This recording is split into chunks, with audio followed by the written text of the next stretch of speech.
Test.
Committee will come to order.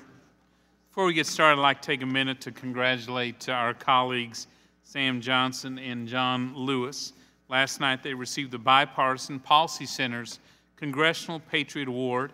This award is given to those who perform patriotic duties worthy of remembrance, and no one is more deserving of that than Sam and John. We're so proud to be your colleagues.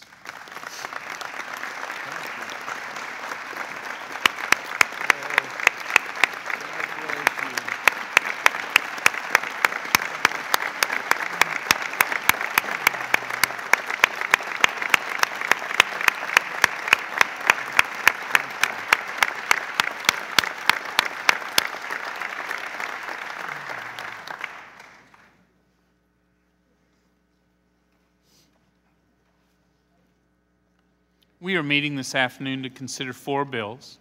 First, we'll take up H.R. 4472 to modernize the interstate placement of children in foster care. Next, we'll consider several bills to decrease the national debt, reduce fraud, and cut wasteful spending. We'll have separate opening statements for each bill, but I'll begin with some general opening remarks. As we begin, I'd like to thank Congressman Young and Congressman Davis for their legislation to help foster children across our country. While their bill takes many important steps to modernize the antiquated system used throughout our nation, the most important thing that it does is to help foster children be placed in better homes sooner. This is a noble goal and an excellent bill. So grateful for your commitment to helping children and their families. I'd like to talk about the other bills we'll take action on today. People in Texas and across America have made it clear they want Washington to fight fraud, to save taxpayer dollars, to make government more accountable, and support common sense policies. That's what this markup is all about. Today we're moving a savings package of 3 bills that will save a combined $16.5 billion over 2 years and a total of $98 billion over 10. Chairman Johnson's bill simply says that a parent needs to supply a Social Security number on their tax form when they claim the refundable portion of the child tax credit. This is already the law when it comes to the earned income tax credit, the refundable tax credit we provide to low-income workers to help them make ends meet. And we should expect the same standard for the child tax credit. Congresswoman Jenkins' bill says that if under Obamacare you receive too high of a taxpayer-funded subsidy to cover the cost of your health insurance, you need to return the overpayment. In my bill, we'll end the duplicative social services block grant program that continues to fail low-income Americans. This program has no accountability, can show no results, and states don't kick in a dime to its cost. But the program lives on because this town simply refuses to ever end a program, no matter how poorly designed it is. Each and every single one of our bills is simply a common sense, good government solution that everyone could support. In fact, there should be absolutely nothing controversial about confirming a person actually qualifies for a tax credit, reimbursing taxpayers, and ending government duplication. And the good news is that by taking these steps, we'll make government more accountable and also save tens of billions of dollars. This time, I now recognize the ranking member for any general opening comments he may have. Thank you, and once again, we join in congratulating the 2 of you, Sam and John. We're proud to serve with you. I might yield some time, but I think with your modesty, you won't accept it. But we really are grateful to be your colleagues. So again, thank you very much. I will yield. Well, thank you very much, Mr. Chairman and Mr. Ranking Member. I was very pleased to be honored with Sam Johnson. Sam Johnson is one of these unbelievable patriots, wonderful man, and to be honored with him, with all that he went through in Vietnam. To be listed with him is almost too much. And I want to thank all of the members and others, staffers, for being present. I thought it was a very moving program last night. So thank you. Thank you, Mr. Chairman, and thank you, Mr. Ranking Member. Thank you. Mr. Levin, do you think we could yield a moment to Mr. Johnson? No, I would like to, and Sam, you know, some of us were around when there was the argument over the Vietnam War. And I've said to friends of mine about those who are coming back from Iraq and Afghanistan that they fortunately are coming back with our country indicating our pride in their service. We failed to do that with those who served in Vietnam, whatever our feelings were about the war. We did fail. It was a national failure. And so when we pay tribute to you, if I might say so, for your enduring service, I think we're also saying to you and to hundreds of thousands of others, we're sorry that this nation did not rise to the occasion to pay tribute to those who went to war. So it's the privilege, if I might say, on behalf of both of us, to yield to you, Sam. Thank you, sir. I appreciate that. And, you know, the civil rights movement had the same problems that we did, and you're almost in isolation down there, and I do appreciate it.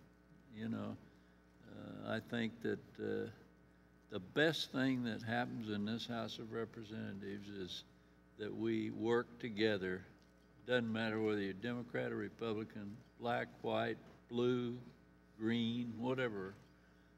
We can be friends, and I have great respect for my compadre from last night, and I thank you for those comments. Thank you, sir. All right, I'll proceed on some bills we're not working together on. That moment has passed. The first one on foster care we are, and the other three, we've been through this before on these bills, and we Democrats deeply regret that they're being brought up today.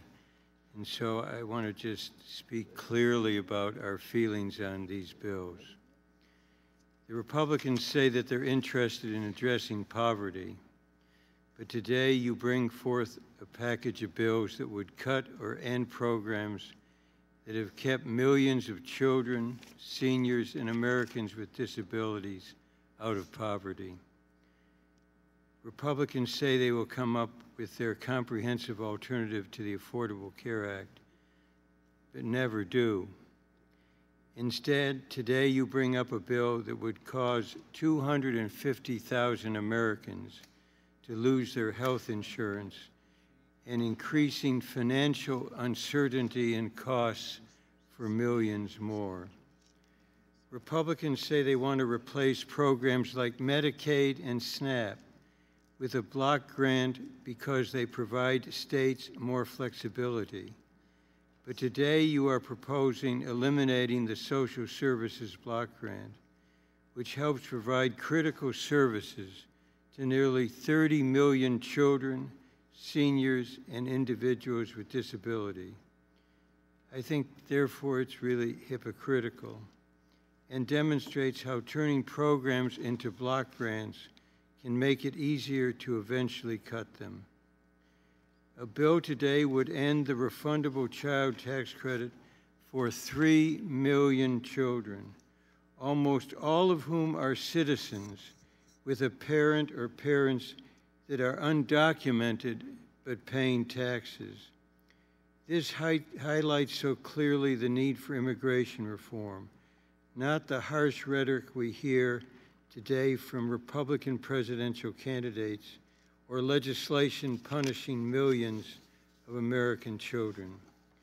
Why is this being done today? It is a tactic aimed at softening the hardest liners threatening the Republican budget. Throw them some bones, in this case, some big ones, even though they've already said that they would ultimately not support the budget.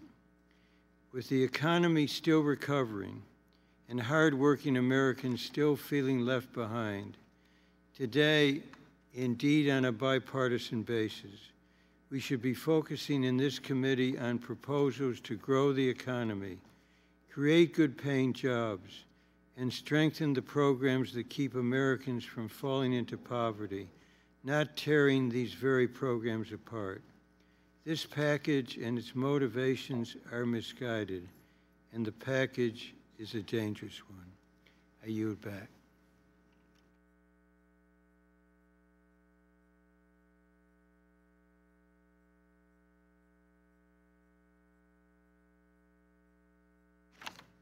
Our first order of business is H.R. 4472, the Modernizing Placement of Children in Foster Care Act, sponsored by Mr. Young and Mr. Davis. This time I'd like to recognize the bill's sponsor, Mr. Young, to explain his bill. Well, I thank you, Mr. Chairman, for holding this markup to highlight the very real challenges many children in foster care have to face. I'd like to use this opportunity today to explain how this legislation came to be and why I believe it's so important at this critical juncture. First, my wife Jenny and I have 4 young children of our own. And as a parent, I know I speak for millions when I say that every child deserves to grow up in a stable, loving home. When the bond between parent and child is broken and children can't safely return home, they deserve to be placed in the setting that's best for them, regardless of whether that home's within their state or across a state line. However, due to various factors, children are languishing in the child welfare system, waiting to be placed with an adoptive family, a relative, or foster parents in another state. Now, one reason this is happening is that today, in order to place a child with a grandparent across a state line, caseworkers must literally print out hundreds of pages of paperwork, package it up, and mail case files to another state. The receiving state responds in kind, completing their portion, and then mailing the case file back. It's an antiquated process that, on average, takes more than 100 days to complete.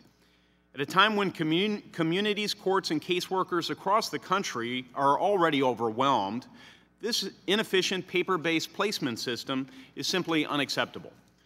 Now, few dispute that a dramatic spike in the number of children in need of placement has sadly coincided with the nationwide drug epidemic, an epidemic health officials describe as perhaps the worst in our nation's history. For decades, we've made steady progress, and the number of children in need of out-of-home care was actually decreasing. Yet the trend, unfortunately, has reversed. When dedicated caseworkers and longtime child care professionals in my home state of Indiana describe the current environment, they characterize the increase of parental drug abuse as having had the most detrimental effect to the child welfare system they have ever seen. While elected officials at all levels of government come together to address this nationwide opioid epidemic, we can't lose sight of the children who have been impacted. And if you listen to the professionals, as I have, or visit with families who've opened their hearts to these children, as I've also done, the stories they tell are harrowing. I heard the story of a 2-year-old boy left abandoned in a hotel room. Staff found the boy alone. Only God knows after how long. When he arrived on the doorstep of a temporary foster home, he was barefoot, he had no shoes, no belongings, save a few pair of socks wadded up in a plastic bag. For children who've endured such unimaginable circumstances, and there are many, the sooner we get them placed into a forever home, the better. I say this as someone with experience. Before entering Congress, I provided pro bono legal services for adoptive couples. These situations can be extremely hard on all parties, but none more so than the child. And you don't just have to take my word for it. Statistics show that the longer a child remains in the child welfare system, the less likely they are to have successful outcomes later in life. When proven interventions that can help these children present themselves, I believe it's our moral imperative to act. It's this belief that led to the solution we're discussing here today. The Modernizing the Interstate Placement of Children in Foster Care Act would incentivize states to connect to an electronic interstate case processing system that has been tested in a handful of states, including Indiana and Washington, D.C.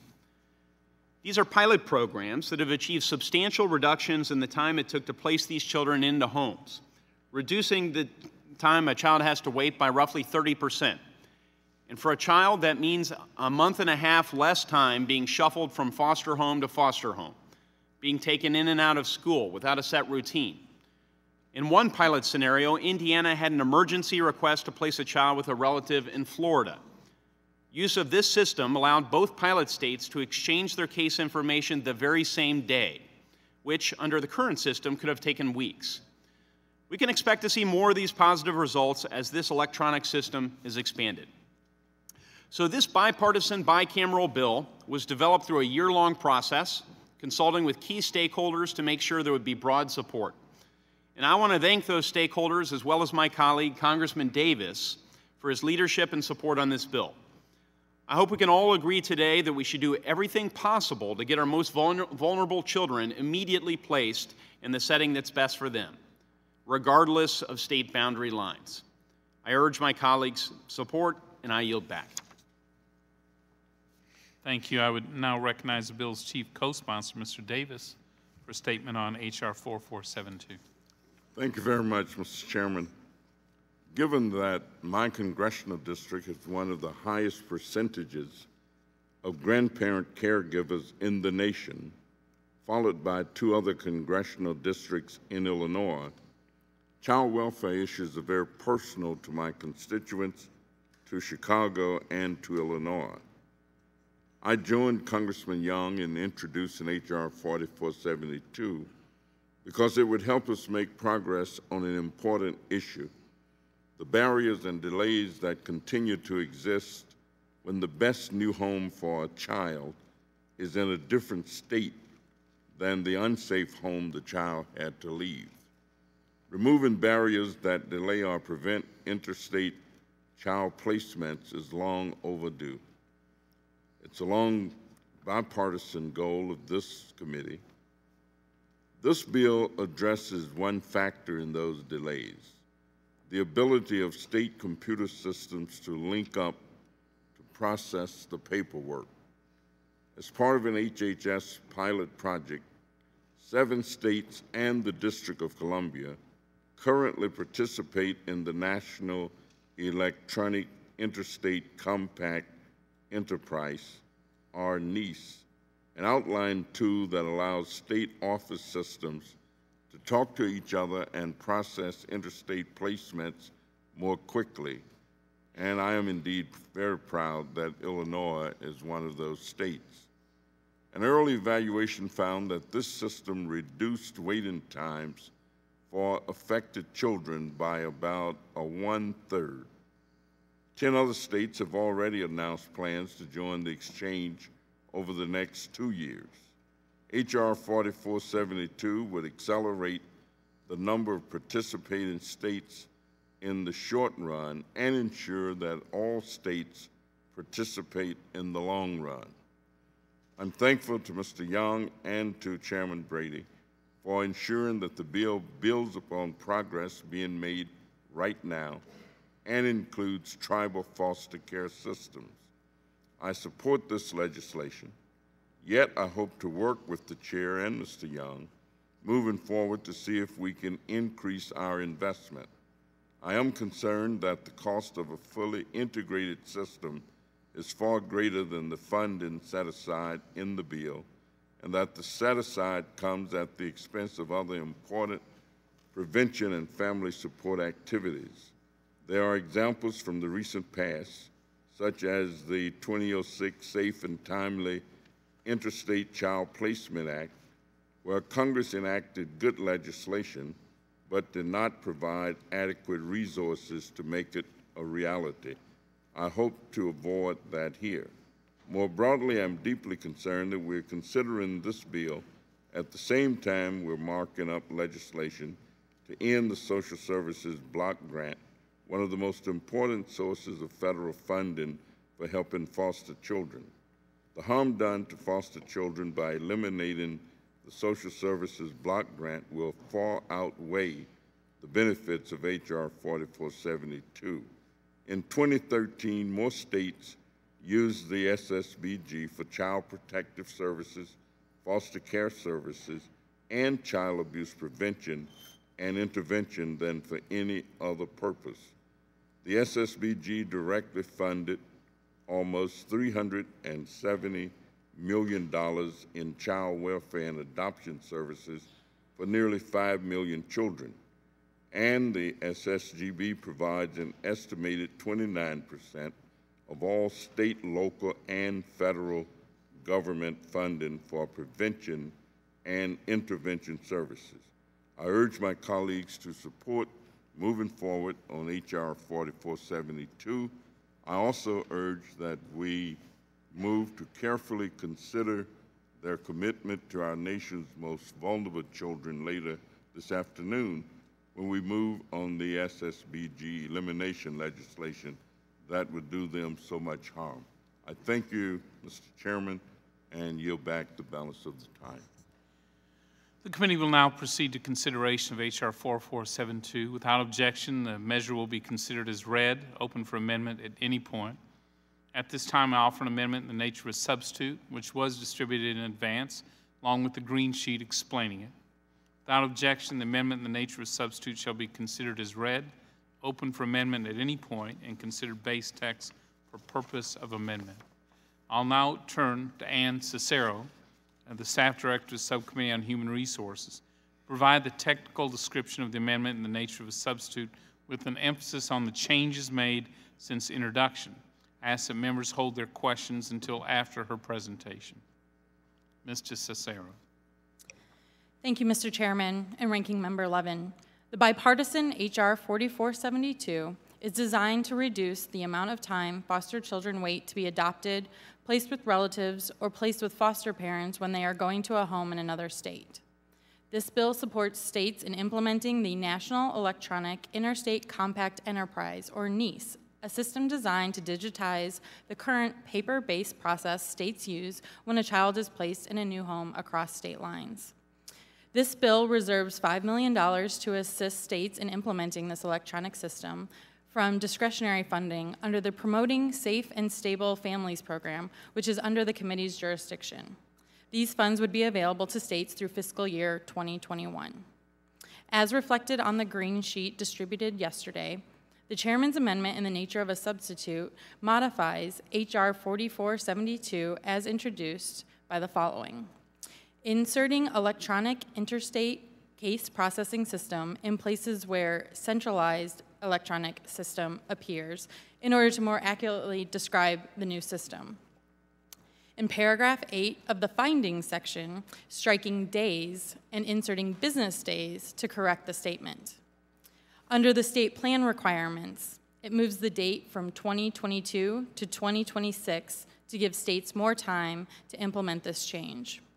And in the evaluations paragraph in section 4A, adding a report to clarify what should be posted to the public on a website. Mr. Chairman, that completes my walkthrough, and I'm happy to answer any questions. Thank you. Are there any questions about the amendment in the nature of a substitute? Yes, Mr. McDermott. You're recognized, Doctor. Mr. Chairman, my question is this. A child is in the state of Illinois and is going to be moved to its grandmother someplace else in the country, Colorado. How does the money that follows the child under the 4E Act actually get transferred from Illinois to Colorado? Is that covered in this bill? I couldn't find it when I looked at it.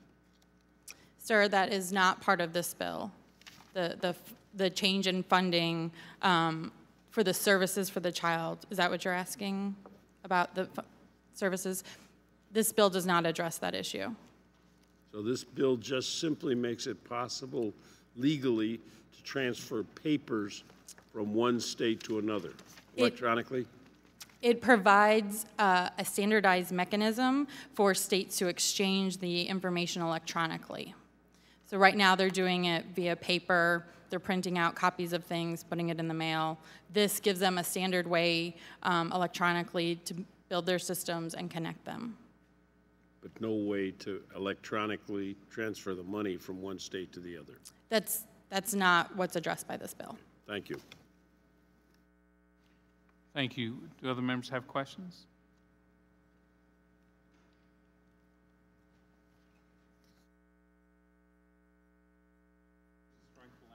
Mr. Chairman.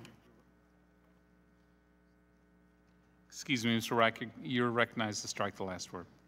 Thank you, Mr. Chairman. I just want to thank Mr. Davis and Mr. Young for their work on this bill. I have been a foster grandparent. My children were foster parents, and we've been through the foster care experience and finally adopting 2 children. Fortunately, we didn't have to go across state lines to accomplish that, but the whole process indeed is complicated, and I am fully aware of the complications that exist with foster care, transferring and moving kids across state lines, having worked in this field in my previous profession as sheriff's deputy and as the sheriff of King County and working with foster kids. Not only in King County, Washington, but all across this nation. And just greatly appreciate the work of Mr. Davis and Mr. Young, because the bottom line here is that our goal is to make sure that these kids have a loving, caring family, and that they don't have to wait and transfer from one school to another school, from one foster home to another foster home, and eventually, you know, when you do that enough, Mr. Chairman, you get to the point where you begin to wonder if anybody really cares, if anybody really cares about you. And this bill helps, I think, in a big step forward in accomplishing that task, in helping kids get to a home where they feel loved, cared for, and supported. I yield back. Thank you. Does anyone else wish to strike the last word? Mr. Rangel, you're recognized. Thank you, Mr. Chairman. Thank you, Mr. Chairman. There has to be something wrong with this bill, and I can't find it. But it's just so unusual that a Republican and a Democrat on this bill at a time like this that would bring up something that aids the family, aids the community, aids the country, and goes across racial and party lines. There's something wrong. I don't know what it is. Maybe it's this John Lewis, Mr. Johnson thing, creating an atmosphere. But I know one thing, that this committee cannot make a bigger contribution to humankind in trying to help some young kid find their way through society. And I can think of no greater contribution to America than to give someone the opportunity to make a contribution to this great country and therefore to the international community. It seems like such a small thing because love is not in the bill, but facilitating that and allowing people to give so much at this early stages in their lives to someone who has nothing is a very, very moving experience. And so I'm at the age that I just don't trust too many things, Mr. Kelly, and I know you well enough that if there's something I'm missing, you would pull my coat and say, watch yourself, don't get yourself in trouble. But for now, I want to congratulate Mr. Davis and Todd Young and all of those that worked on this bill, because I don't really think anybody's going to stop them in the street back in their district and say thank you. But those that have brought a family life to these kids would get a satisfaction that you don't get in a congressional paycheck, and knowing that you've done the right moral thing. And I feel proud to be a part of this committee and a part of Congress and a part of moving forward in this direction. And this couldn't have happened, Chairman Brady, unless you allowed it to happen. So I thank you and Mr. Levin for it. Does anyone else wish to strike the last word? Are there any amendments to the amendment in the nature of a substitute? If there are no further amendments, the question is on the adoption of the amendment in the nature of a substitute. All those in favor signify by saying aye. Aye. Those opposed, no. In the opinion of the chair, the ayes have it. The amendment in the nature of a substitute is agreed to. I'll now recognize Mr. Johnston for the purpose of offering a motion. Mr. Chairman, I move that the committee favorably report H.R. 4472 as amended to the House of Representatives. Questions on favorably reporting the bill as amended. All those in favor signify by saying aye. Aye. Those opposed signify by saying no. Opinion of the chair, the ayes have it. The motion is agreed to, and H.R. 4472 as amended is ordered favorably reported to the House. Without objection, I ask that staff be authorized to make technical and conforming changes to the bill. The members have 2 additional days to file with the committee clerk supplemental, additional, dissenting, or minority views. The next order of business, H.R. 4722, a bill introduced by Mr. Johnson to amend the Internal Revenue Code of 1986 to require inclusion of the taxpayer's Social Security number to claim the refundable portion of the child tax credit. I now recognize the bill's sponsor, Mr. Johnson, for an opening statement. Thank you, Mr. Chairman. I want to thank you for bringing up this bill before the committee. And as been stated before, this bill would simply require tax filers to provide their Social Security number in order to claim a $1,000 refundable child tax credit, also formerly known as the Additional Child Tax Credit.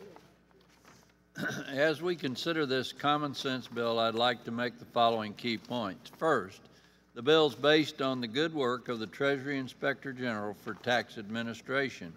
Right now, despite the credit's work requirement, those not authorized can get this $1,000 refundable credit. But don't take my word for it. This is what the IG had to say, and I quote, "Although the law prohibits alien residing without authorization in the United States from receiving most federal public benefits, an increasing number of these individuals are filing tax returns claiming the additional child tax credit."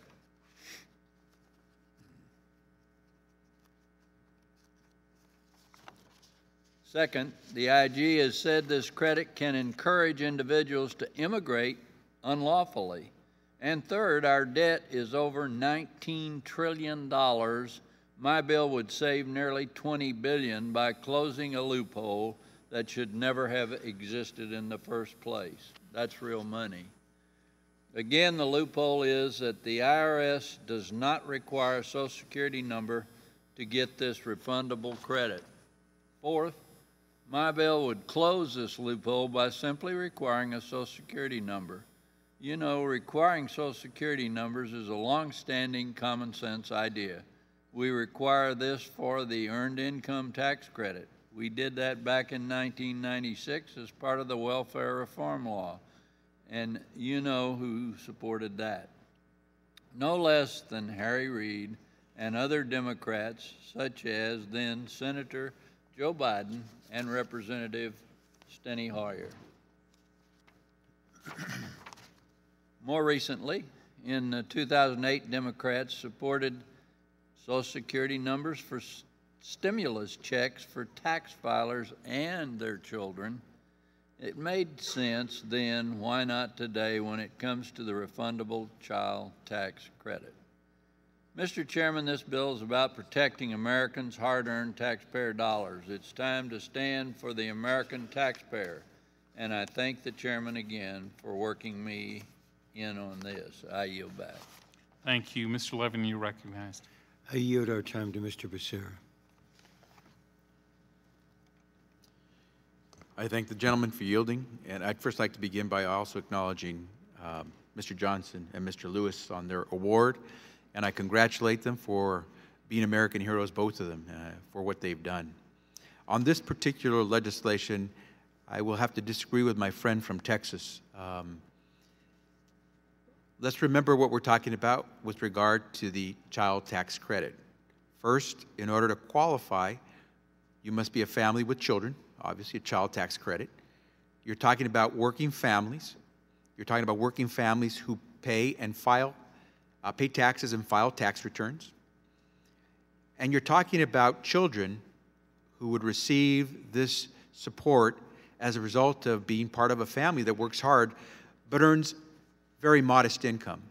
We're not talking about middle-class families. We're not certainly talking about wealthy families. We're talking about hardworking families who happen to have some children but don't make very much money, so they qualify for the chance to have a child tax credit and maybe have it be refundable.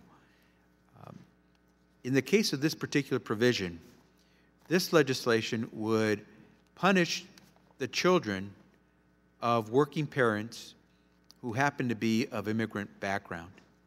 I am the son of immigrants. I know how hard my parents worked, and I know how tough it is to eke out a living if you're making a very modest income. All of these families that we're talking about qualify for the child tax credit because they are tax filing families who work and who have children.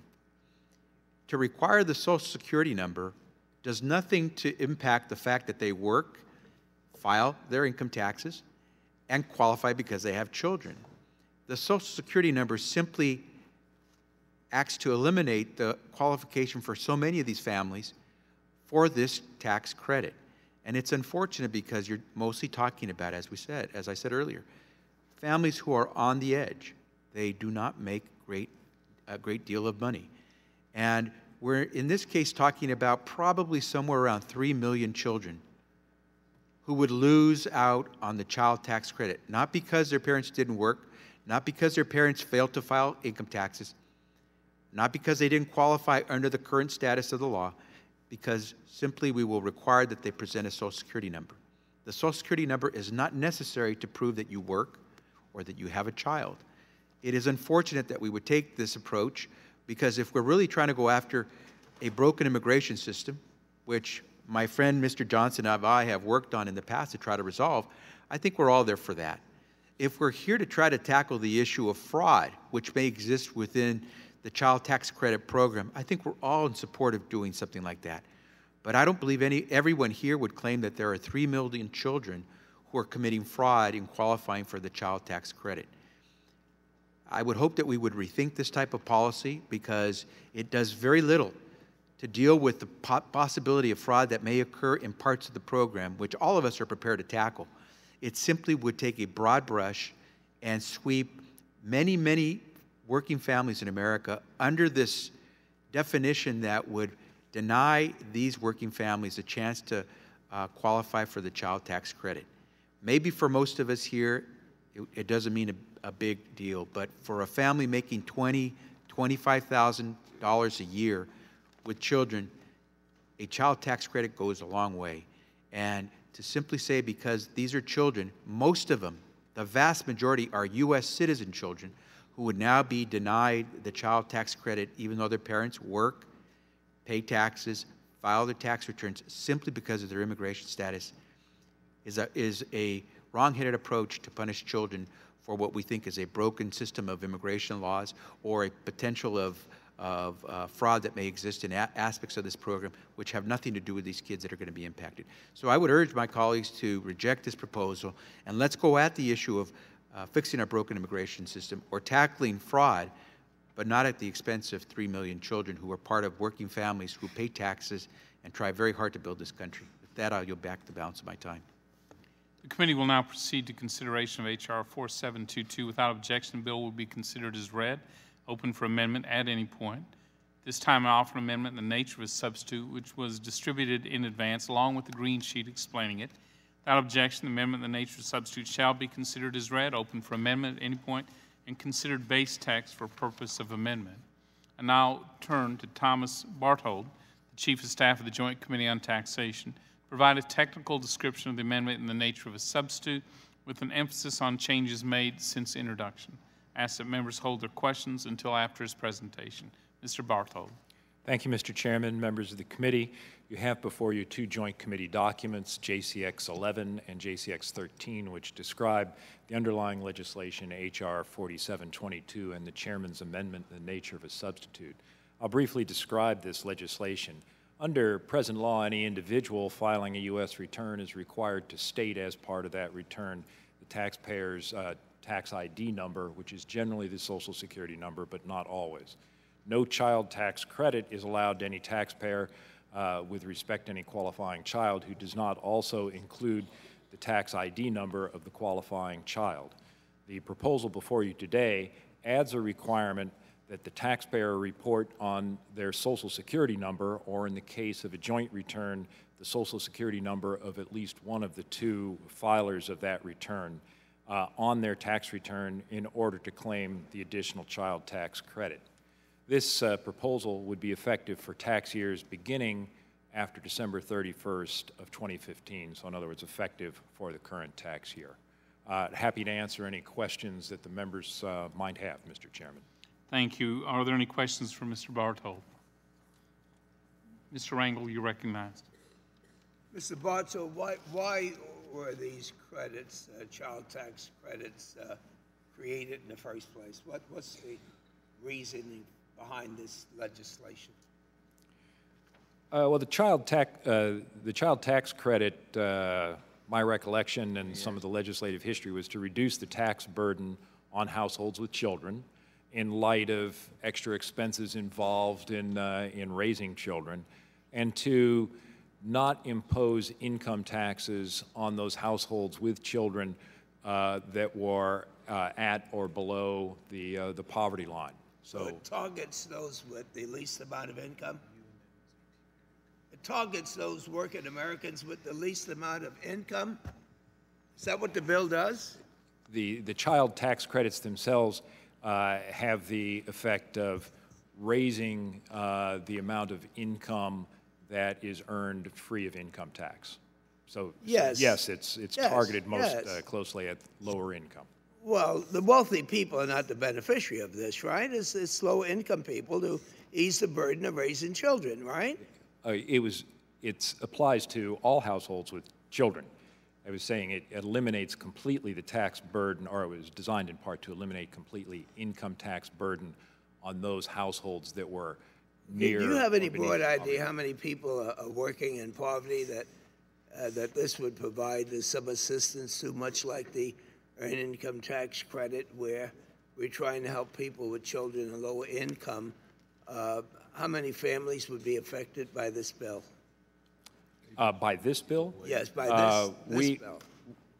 We expect, as part of our revenue analysis, that this will decrease the number of tax units, and that's generally families or households, receiving the refundable child tax credit by about 1.5 million in 2016, and by about 1 million tax filing units per year in 2026. But roughly, they tell me that about 3 million children will be adversely affected as a result of this. We estimate that those tax filing units would have the effect of relating to 3 million children claimed as qualifying children. Is this a revenue raiser? Does this bill raise money?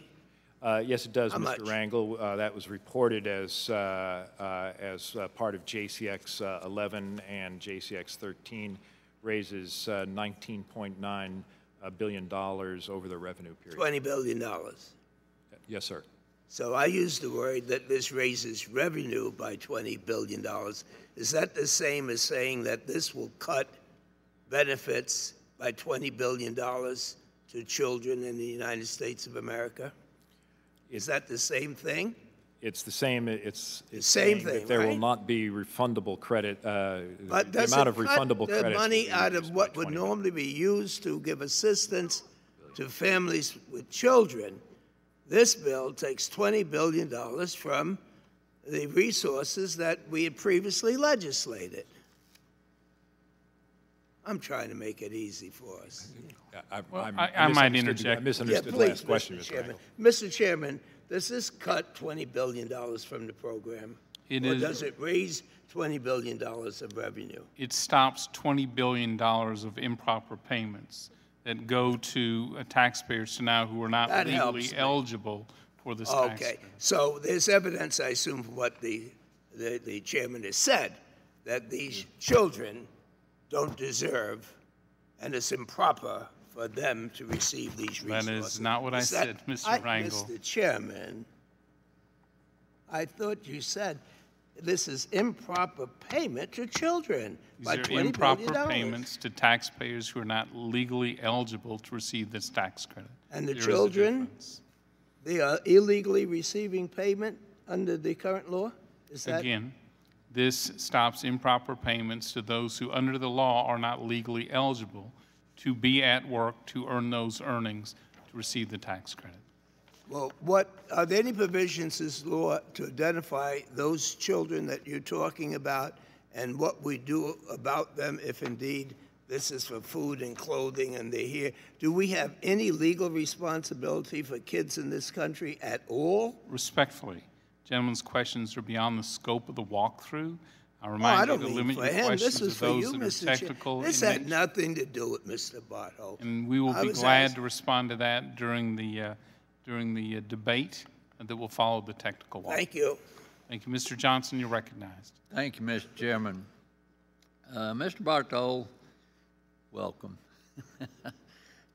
First, the bill before us just deals with the refundable portion of the child's tax credit, yes or no? That's correct, Mr. Johnson.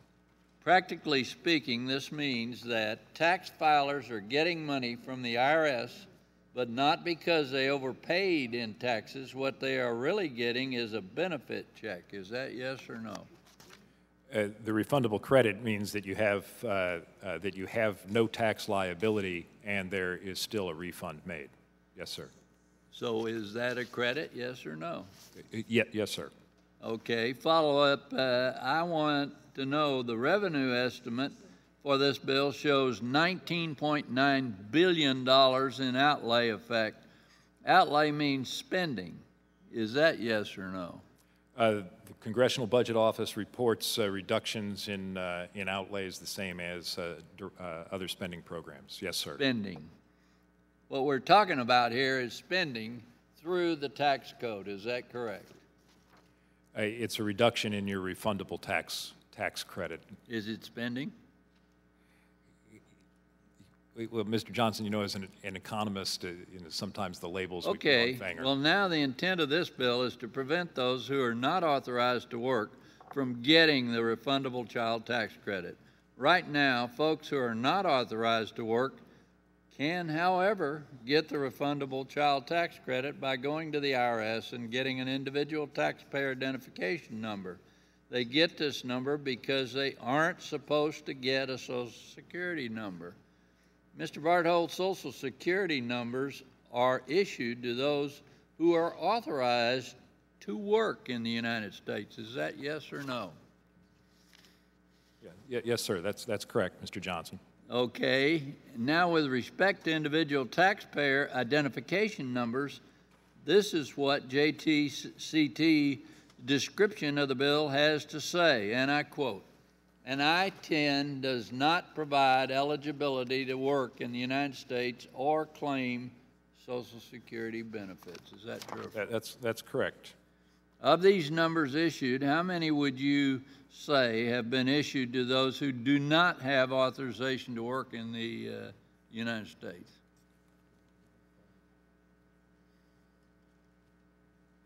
Mr. Johnson, you'll have to give me a moment or two. Mr. Chairman, could we come back Could you to that? provide that to the committee Well, at a later time? Now, Mr. Barthold, the refundable child tax credit is similar to the earned income tax credit. Is that true or false? Yes, it's very similar, Mr. Johnson.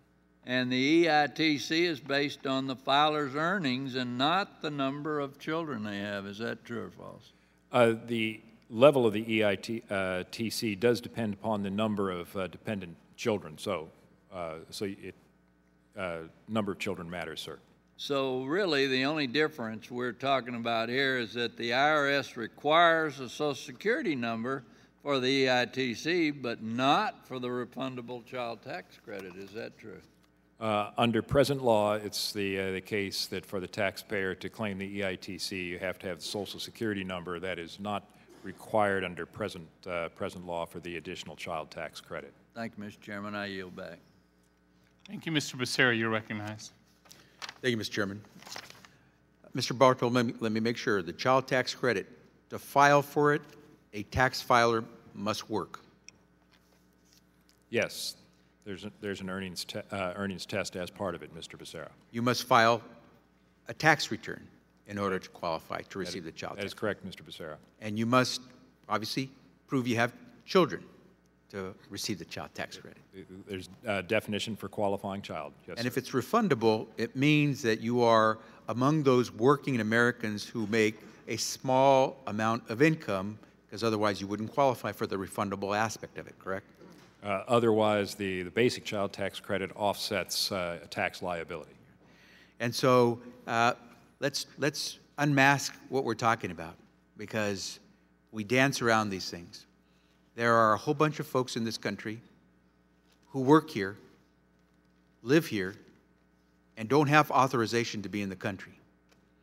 There are estimates of some 11 million people who are unauthorized immigrants in this country, undocumented immigrants, most of whom work very hard, most of them who work but make very little money. Many of them have children.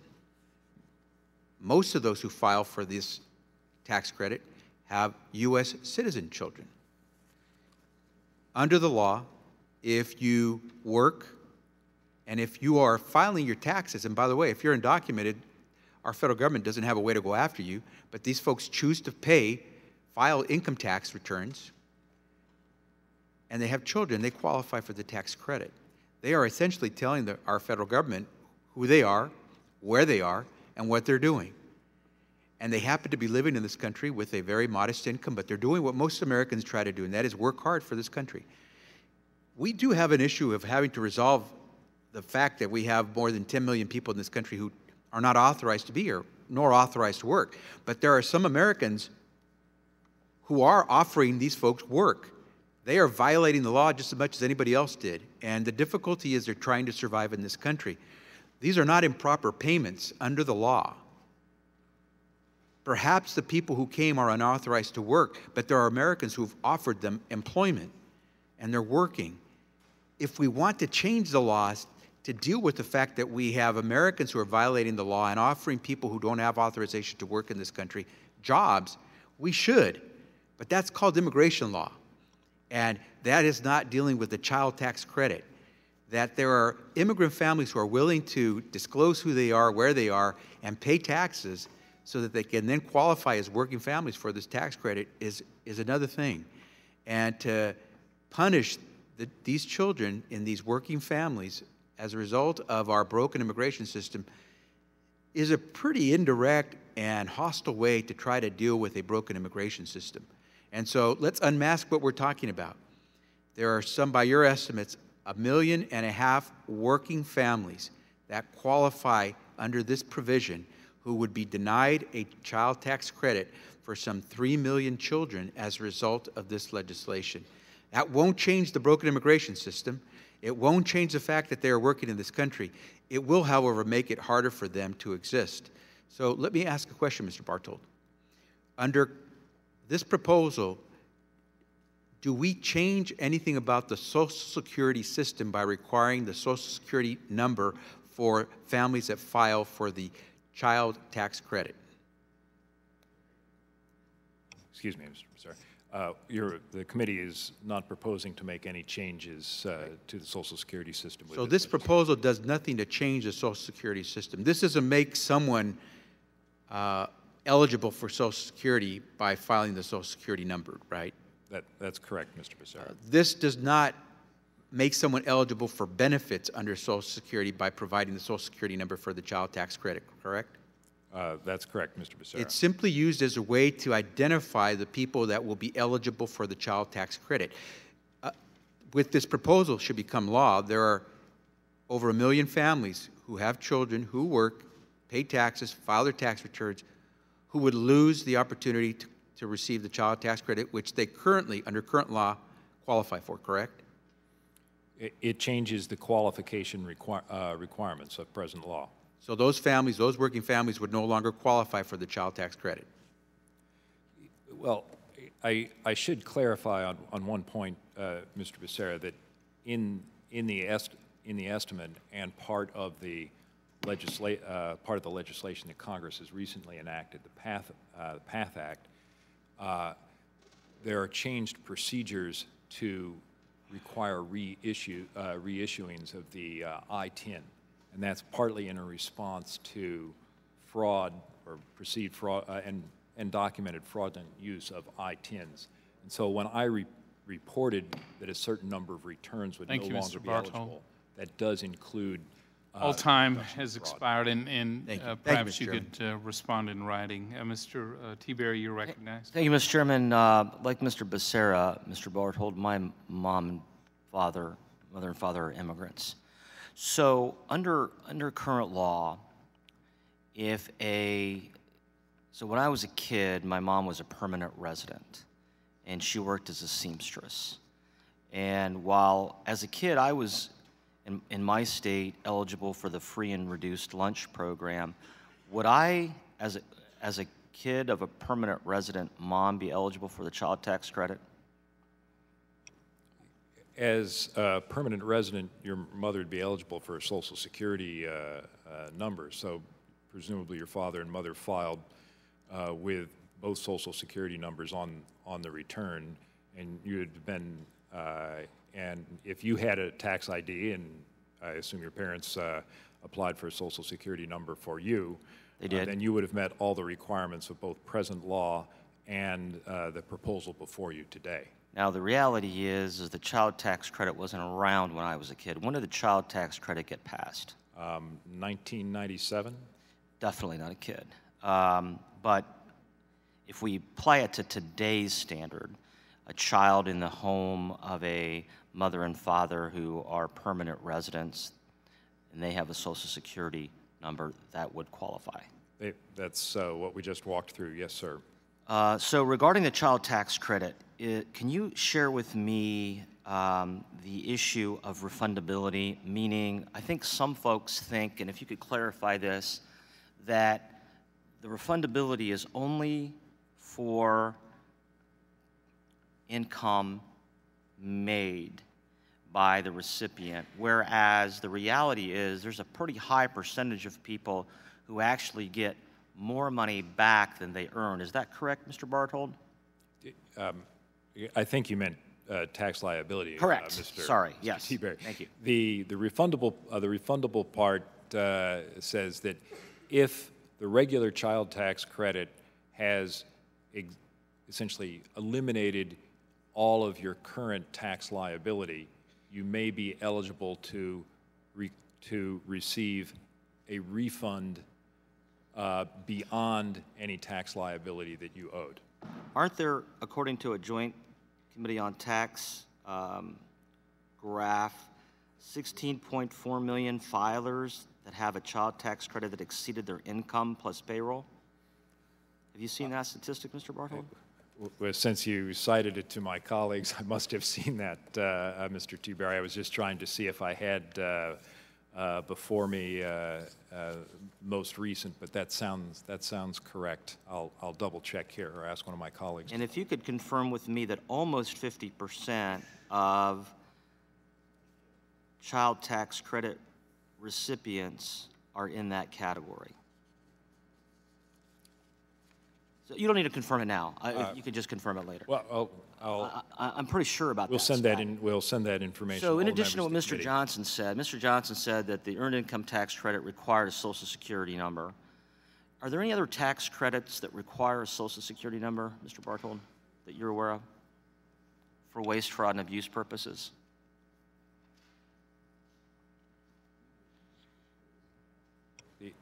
The refundable tax credits of present law are the earned income tax credit, the additional child tax credit, and the American Opportunity Tax Credit. Under present law, the requirement of Social Security number only it only applies to the EITC. The proposal today would add the refundable portion of the child tax credit to that standard. But the American Opportunity Tax Credit also does not have that standard. Thank you, Mr. Barthold. I yield back. Does anyone else have a question, technical in nature, for Mr. Barthold? Does anyone wish to strike the last word? Mr. Levin, you're recognized. I'll be very brief. You know, the tragedy here is that the Senate passed an immigration reform bill. And the majority in this House refused to bring it up. That's the tragedy. And because, and your candidates had immense trouble dealing with this, including one who was a party to the Senate bill. So you won't bring it up. So we couldn't even act on it. And now you're saying to the families with millions of kids, you're going to lose this refundable tax credit, when the vast majority of them, these children, are citizens of the United States. So because of your inaction, you're punishing these children with an average income, I think is estimated, of $20,000 or so. These are people who are working, who are far from wealthy, whose kids, because of this income of their parents, are in need. So your default in responsibility is essentially punishing kids, most of them American citizens. And my guess is if those several million kids would march into this room and talk to you, you would have immense difficulty explaining to them this action. But they're kind of anonymous. And so you don't have to look them in the eye and tell them why you're doing it.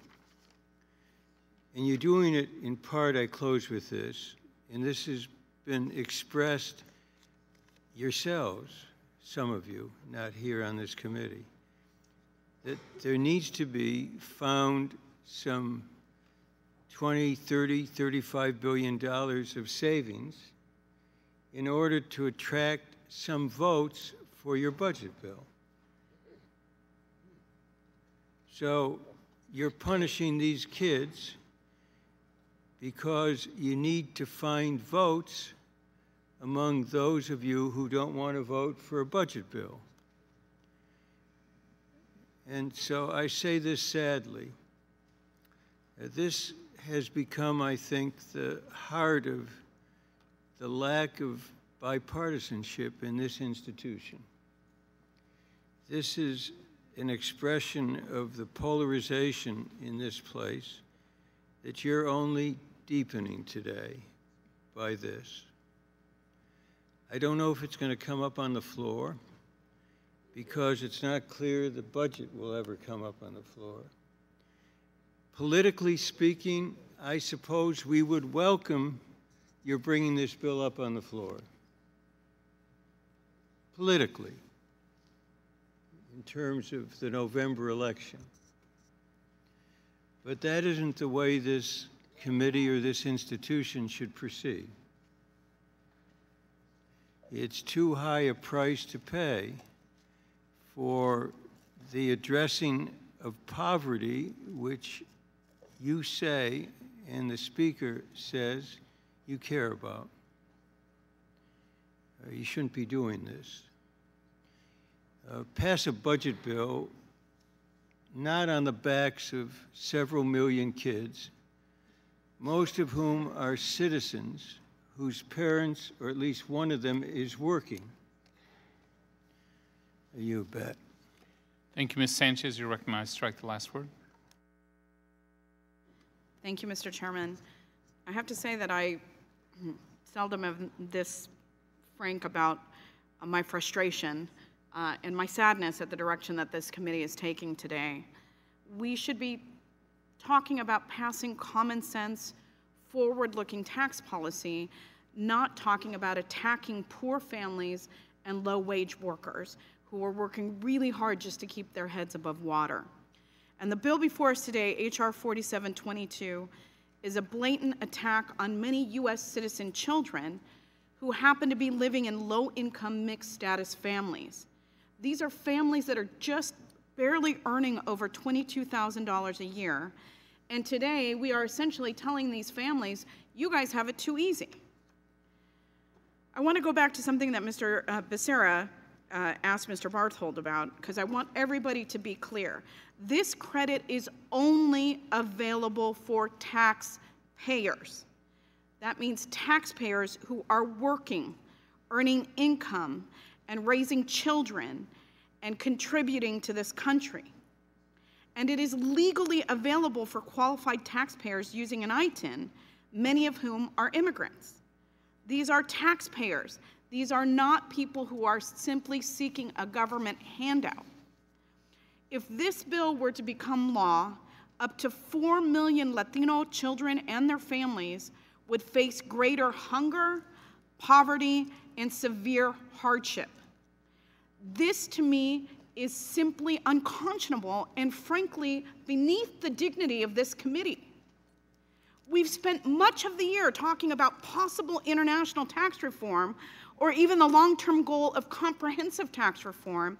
And today, we learn, Mr. Chairman, that you are showing the American people that you plan to balance that tax plan on the backs of the working poor in this country. We are better than this. We are better than hurting poor children and their hardworking families. And as I close, Mr. Chairman, I would ask unanimous consent to enter into the record a letter written on behalf of the Congressional Hispanic Caucus in vehement opposition to H.R. 4722. And with that, I will yield back. Without objection, Dr. Bustani, the letter will be introduced. Dr. Bustani, you're recognized. Thank you, Mr. Chairman. I know we just established earlier that the level of improper payments is almost $20 billion over the course of this. And I think this bill is a common sense bill. First of all, it addresses bipartisan concerns about improper payments to individuals not authorized to work in the United States. For example, Senator Claire McCaskill, a Democrat in the Senate, has explicitly called on the IRS to stop making refundable child tax credit payments to individuals without Social Security numbers. Secondly, this bill would bring the child tax credit into a consistent posture with the earned income tax credit, which does require a Social Security number. It aligns these rules. It makes it easier. Thirdly, we know that there's a significant amount of fraud in this program beyond the improper payments. In fact, in 2013, in the filing season, the most recent data available, the IRS reported it paid out $5.75 billion in identity theft-related tax fraud. And this includes not only when an identity thief receives a refund owed to someone else, but also when a thief claims improper refundable credits. For instance, claiming a child credit using a stolen identity of a child. Now, although the IRS has taken some steps to try to address this, clearly the problem is getting worse.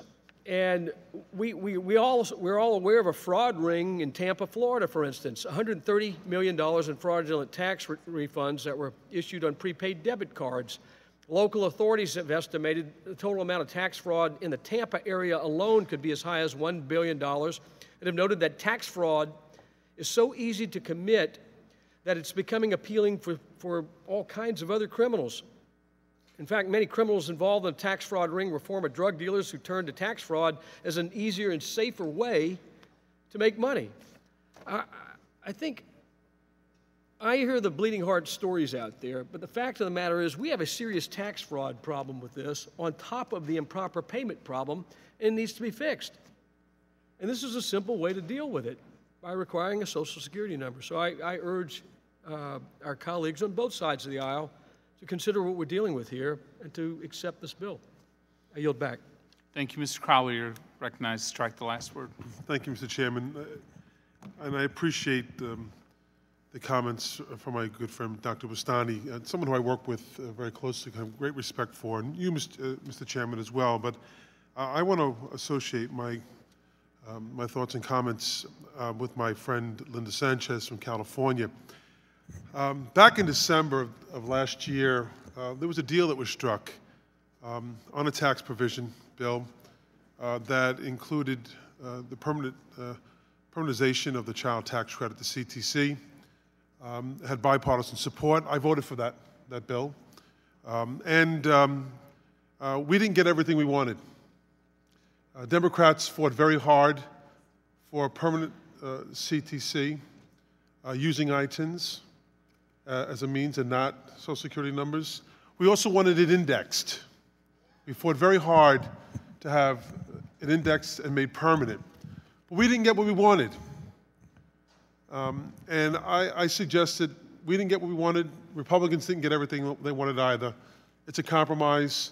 Let's move forward. And at some point, we'll try to get down the road in the future sometime indexing for the CTC.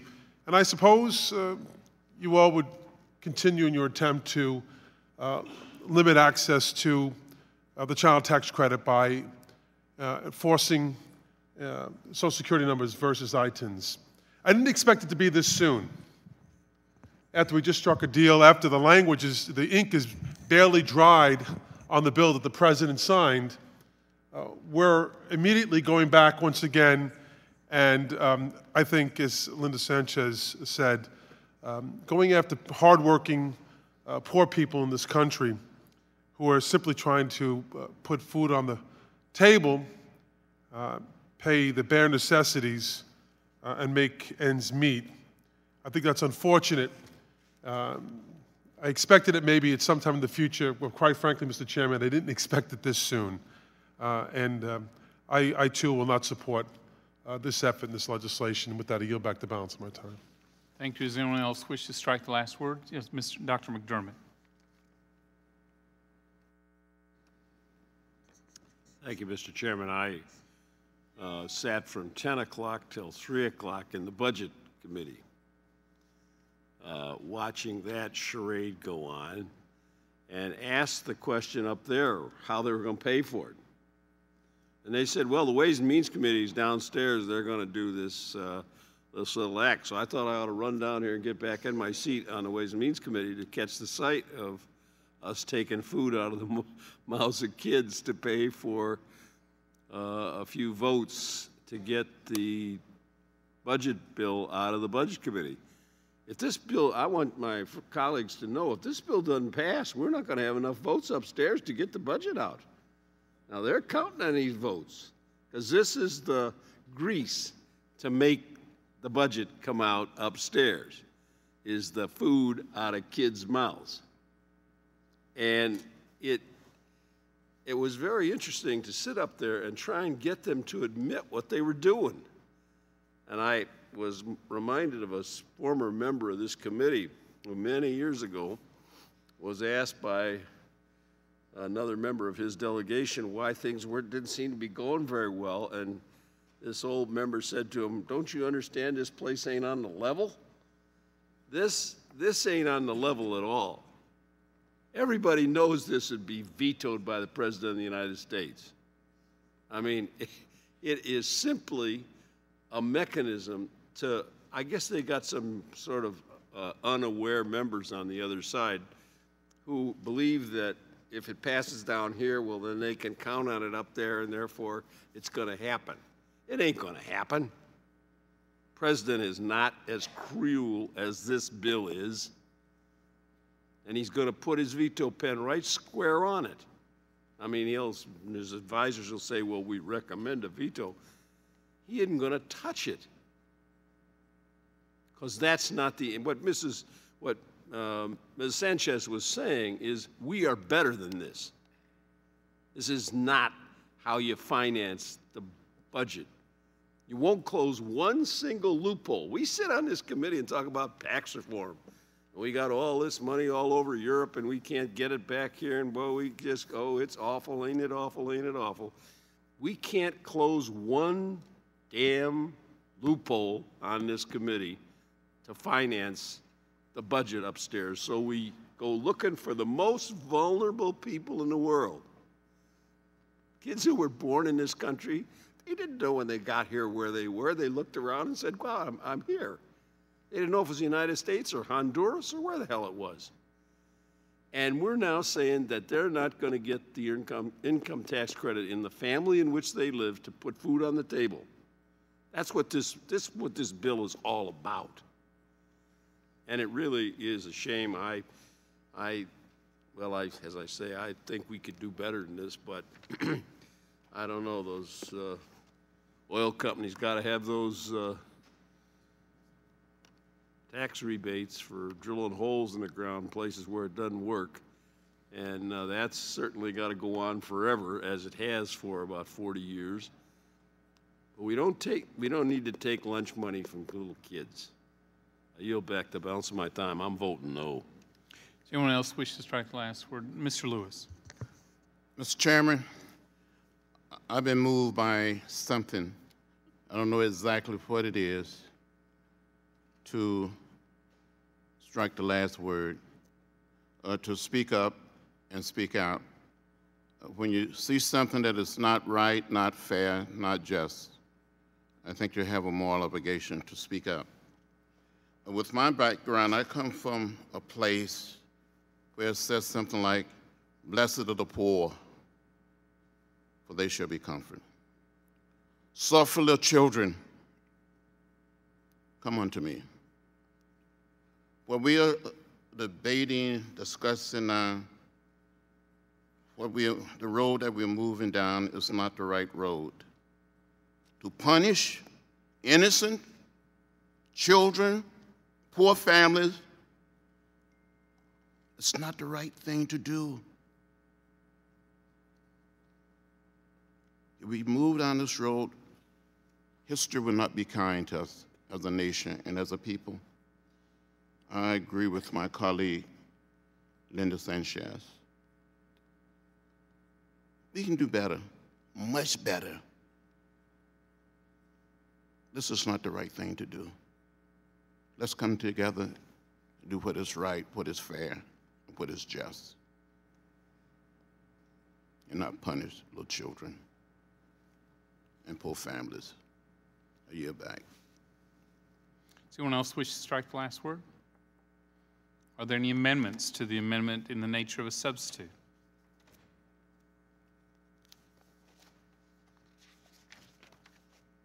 If there are no further amendments, questions on the adoption of the amendment in the nature of a substitute, all those in favor signify by saying aye. Aye. Those opposed, no. The opinion of the chair, the ayes have it. The amendment in the nature of a substitute is agreed to. I'll now recognize Mr. Johnson for the purpose of offering a motion. Mr. Chairman, I move that the committee favorably report H.R. 4722 as amended to the House of Representatives. The question is on favorably reporting the bill as amended. All those in favor signify by saying aye. Aye. Those opposed signify by saying no. In the opinion of the chair, the ayes have it. The motion is agreed to. And H.R. 4723 is amended as ordered favorably reported. A roll call is asked. The clerk will call the roll. Mr. Chairman, you and I discussed, if I might ask, there are some of us on the Budget Committee who I think are marking up the bill today. Yes, and we've notified, to your point, which is a fair one, we've notified the committee that roll call vote is being held. Will they be able to get here in 2 minutes? If we answer slowly, I think we might, yes. So let's run through the roll and see how we do. Okay, thanks. Mr. Johnson? Aye. Mr. Johnson, aye. Mr. Nunez? Mr. Teaberry? Mr. Teaberry, aye. Mr. Reichert? Mr. Reichert, aye. Dr. Bustani? Dr. Bustani, aye. Mr. Roscom? Mr. Roscom, aye. Dr. Price? Mr. Buchanan? Mr. Smith of Nebraska? Aye. Mr. Smith, aye. Ms. Jenkins? Ms. Jenkins, aye. Mr. Paulson? Mr. Paulson, aye. Mr. Marchant? Mr. Marchant, aye. Ms. Black? Ms. Black, aye. Mr. Reed? Aye. Mr. Reed, aye. Mr. Young? Aye. Mr. Young, aye. Mr. Kelly? Aye. Mr. Kelly, aye. Mr. Renacci? Aye. Mr. Renacci, aye. Mr. Meehan? Mr. Meehan, aye. Ms. Nome? Ms. Nome, aye. Mr. Holding? Aye. Mr. Holding, aye. Mr. Smith of Missouri? Mr. Smith, aye. Mr. Dold? Mr. Dold, aye. Mr. Rice? Mr. Rice, aye. Mr. Levin? Mr. Levin, no. Mr. Rangel? Mr. Rangel, no. Dr. McDermott? Dr. McDermott, no. Mr. Lewis? Mr. Lewis, no. Mr. Neal? No. Mr. Neal, no. Mr. Becerra? Mr. Becerra, no. Mr. Doggett? Mr. Doggett, no. Mr. Thompson? Mr. Thompson, no. Mr. Larson? Mr. Larson, no. Mr. Blumenauer? Mr. Blumenauer, no. Mr. Kind? Mr. Kind, no. Mr. Pasquarel? No. Mr. Pasquarel, no. Mr. Crowley?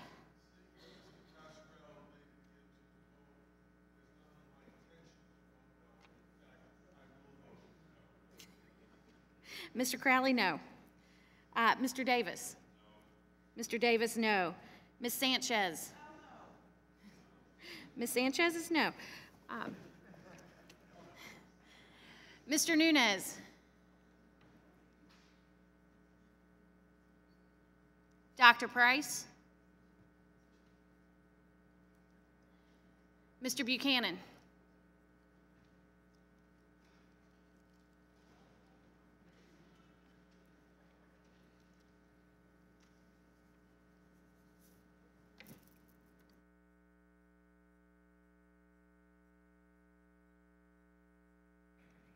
Chairman Brady? Yes, aye.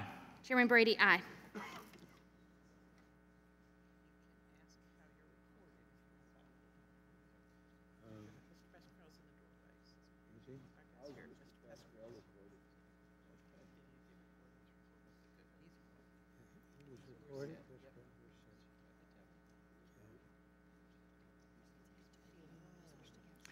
Do any other members wish to cast their vote? The clerk will report the vote. 21 ayes, 15 noes. On this vote, the ayes are 21, the noes are 15. Motion is agreed to. H.R. 4723 as amended is ordered favorably reported to the House of Representatives. Without objection, I ask the staff be authorized to make technical and conforming changes to the bill and that members have 2 additional days to file with the committee clerk supplemental, additional, dissenting, or minority views.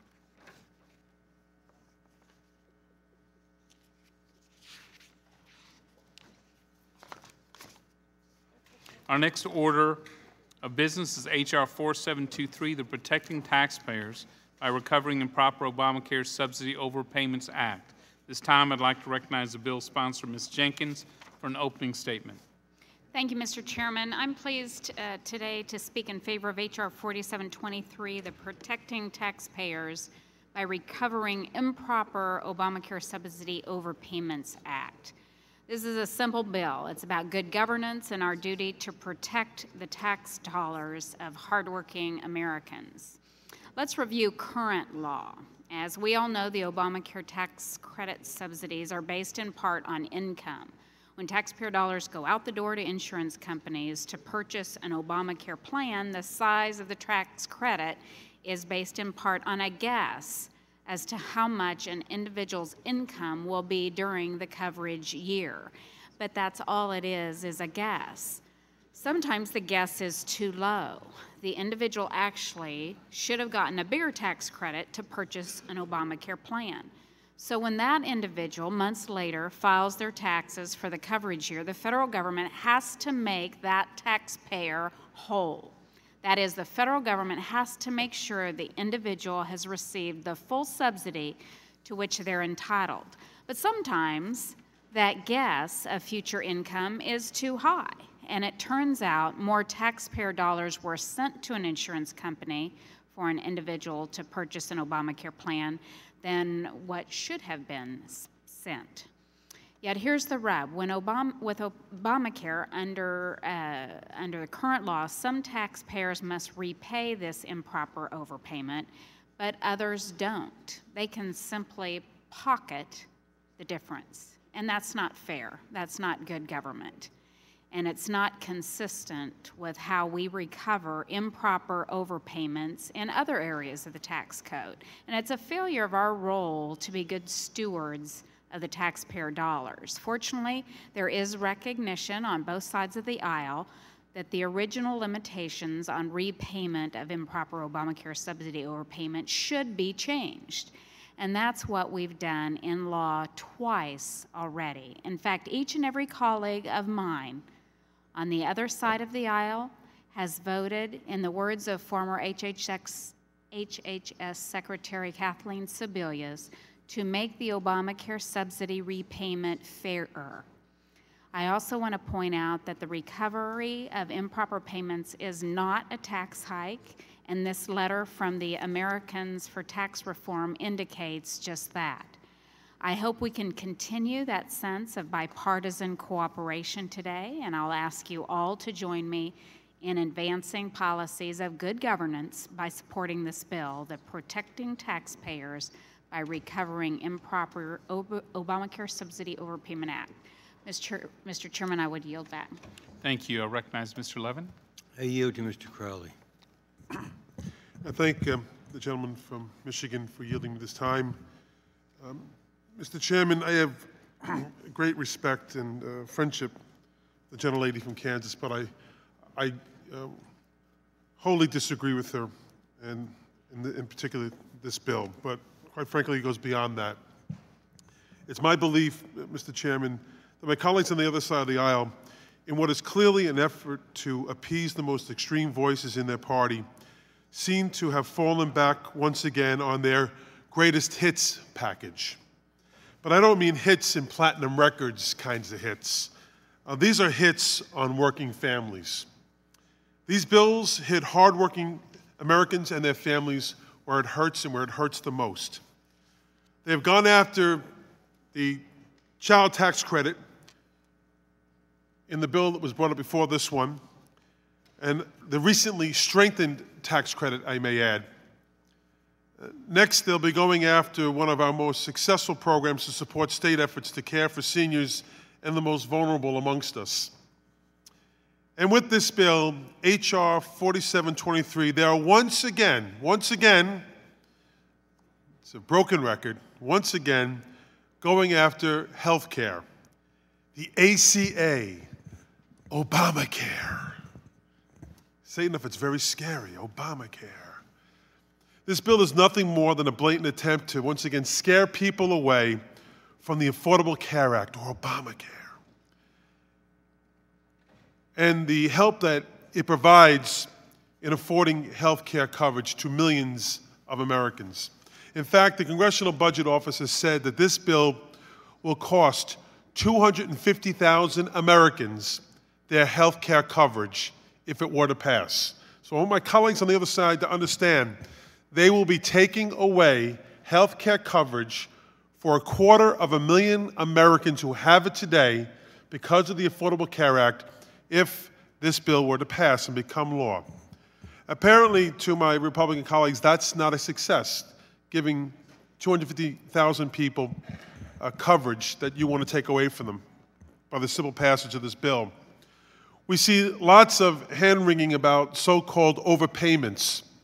something they never seem to worry about when it comes to the corporate tax breaks, as my colleague from Washington State mentioned in the previous bill.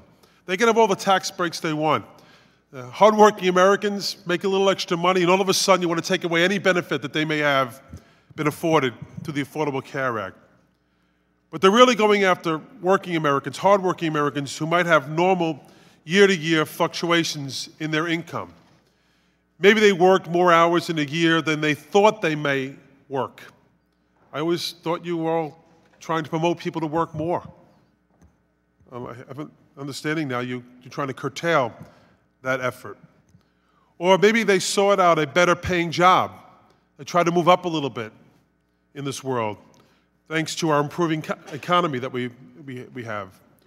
Or experienced any of the many job, income, or family changes that people go through in any given year. Those are people who need access to the Affordable Care Act more than ever. They're the people the law is intended to help, so that you always have an option for affordable health insurance where you had no options before. Now, I know my colleagues on the other side of the aisle don't like the Affordable Care Act. I get that. We all know that. But quite frankly, unfortunately for you all, it's working. 20 million Americans have gained coverage under the law. More than 10 million individuals are qualifying for the very premium tax credits this bill goes after. There are new consumer protections in place for better coverage and protection against unreasonable premium increases. We put the Medicare system on stronger financial footing, and we've laid the groundwork for long-term improvements in the delivery of health care in this country. That's what I consider a success. As we have always said, if Republicans want to work productively with us to improve the Affordable Care Act, we're here to happily collaborate with you all. But this bill improves nothing. In fact, it's just the opposite. Surely there is a better use of our time, of the United States Ways and Means Committee, of all our time, than just another partisan exercise, and a futile one at that. We've gone through this charade before. We all know this bill isn't going to become law, but it seems it isn't even enough for the extremists calling the shots in the Republican Party. All this bill accomplishes is showing how out of touch and out of ideas and out of reality the majority is. And with that, I yield back the balance of my time. The committee will now proceed to consideration of H.R. 4723. Without objection, the measure will be considered as read and open for amendment at any point. This time I offer an amendment in the nature of a substitute which was distributed in advance, along with the green sheet explaining it. Without objection, the amendment in the nature of a substitute shall be considered as read, open for amendment at any point, and considered base text for purposes of amendment. I'll now turn to Thomas Barthold, the Chief of Staff of the Joint Committee on Taxation, to provide a technical description of the amendment in the nature of a substitute with an emphasis on changes made since introduction. I ask that members hold their questions until after his presentation. Mr. Barthold. Thank you, Mr. Chairman, members of the committee. You have before you two joint committee documents, JCX 10 and JCX 12, which describe the underlying legislation, H.R. 4723, and the chairman's amendment in the nature of a substitute. In brief, under present law, a taxpayer may claim credits advance payable to an insurance company for purchase of an insurance through an exchange. These credits that are advance payable are based upon an estimate of the taxpayer's income. If a taxpayer avails themselves of that advance payment option, they're required to true up on their income tax return whether further credit is owed or whether they must repay part of the credits. For those taxpayers for whom the credit was greater than it would have been based on their actual income, the amount of excess credit recaptured is limited based upon the taxpayer's income relative to the federal poverty line, with limits for taxpayers with incomes less than 400% of federal poverty. The proposal before you repeals the present law provision under which household income below 400% of federal poverty limits the amount of repayment. The proposal is effective for taxable years beginning after the close of the present year, after 12/31/2016. Be happy to answer any questions that the members might have about this legislative proposal. Thank you. Are there any questions technical in nature to Mr. Barthold? Yeah, Dr. McDermott. Could you tell us what 400% of poverty is for a family of four? Yes, Mr. McDermott, for 2016, for a family size of 400% of poverty is approximately $97,000. Okay. So if they make more than $97,000, they're not eligible at all. If They may be eligible, but any advance payable credit that was greater than that would be determined by their actual income is fully recaptured. I'm sorry, they at the end of the year? Oh, at the end of the year? Yeah, I said it wrong. No, you're correct. You're not eligible. If you're above 97,000. If you're above 97,000. And it's a graduated scale down to? The credits, the amount of credit to which you may claim is based on poverty, with greater amounts of credits as your income is lower, as the household income is lower. So a family, say with 50,000 and four in the family, they would be eligible, and if their income went up to 52,000, then suddenly they would have gotten more credit than they were entitled to. Is that correct? That's correct. It actually works in steps, but yes, that's correct. So any amount more than they said, this is my income, and if they got any kind of increase during the year, they're going to wind up having to pay money back.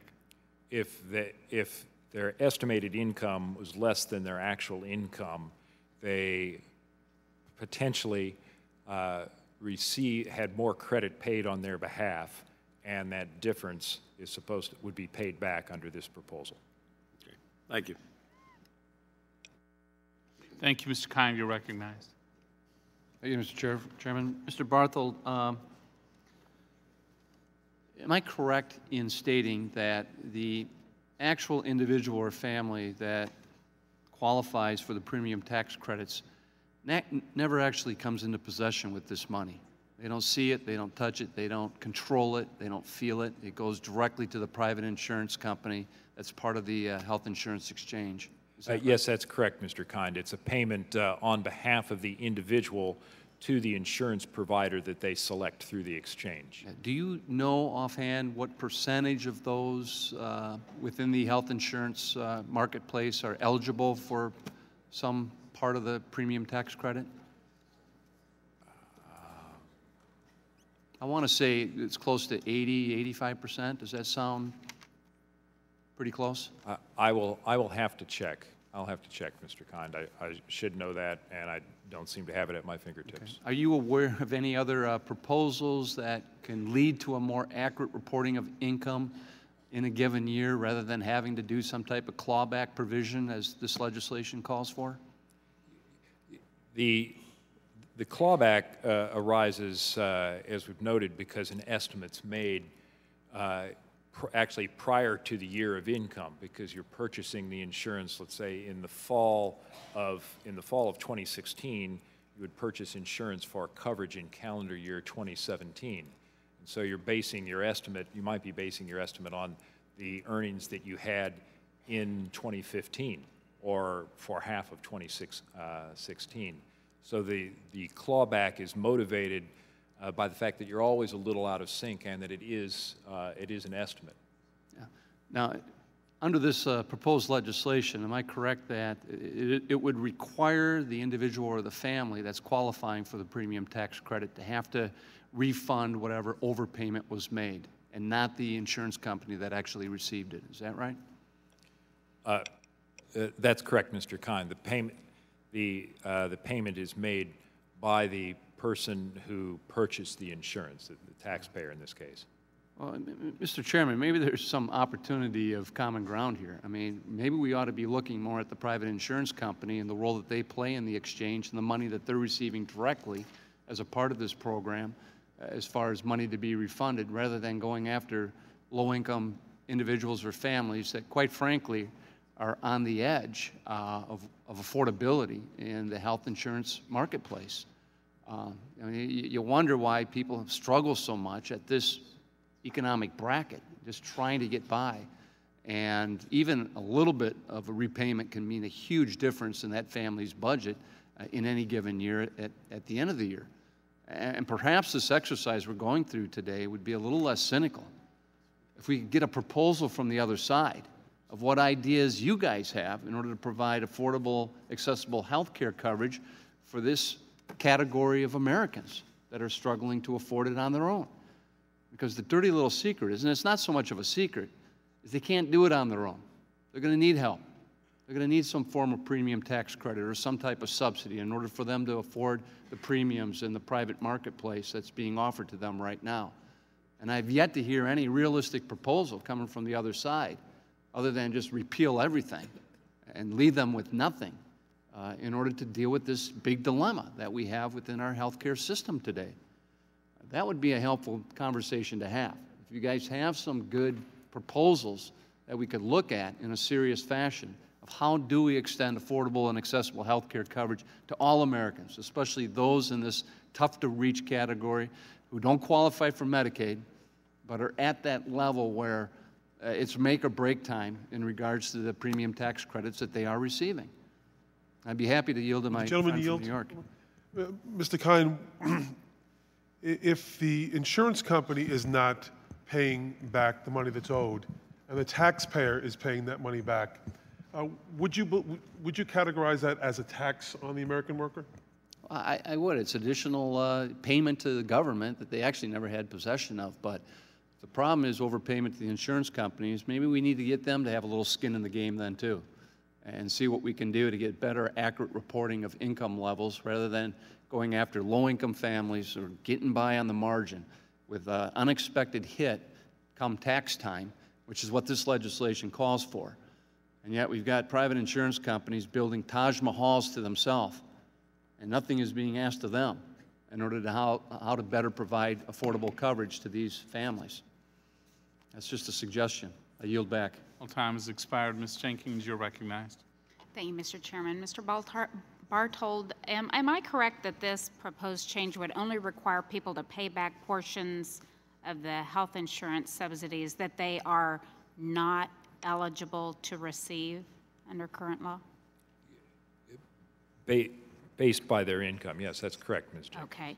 And current law instructs people to notify their health insurance exchange if their circumstances change during the year, such as gaining employment, if their income level changes, marital status changes, family size changes.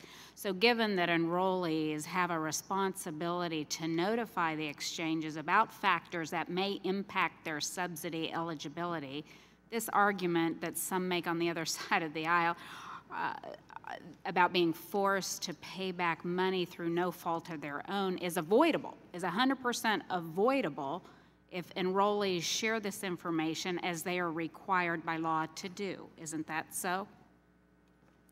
Yes, Ms. Jenkins. If their financial circumstances change and they notify their exchange as required by law, their subsidy could be adjusted to reflect their current income, thereby preventing reconciliation after the fact, correct? The individual always has the option of making the change during the year. Thank you. Yes. Thank you, Mr. Crowley. You have a question, technical in nature, to Mr. Bartold. So, Mr. Bartold, when an individual is working, has made a guesstimate of what their income is going to be, but they're offered a nominal bonus near the end of the year, and it brings them over the threshold. And I know my colleagues on the other side of the aisle encourage bonuses and want to see people move up in life. And that individual then is over the threshold. They may very well, because they get a nominal, maybe small bonus, may be looking at paying a tax because they've gone over the threshold. Is that correct?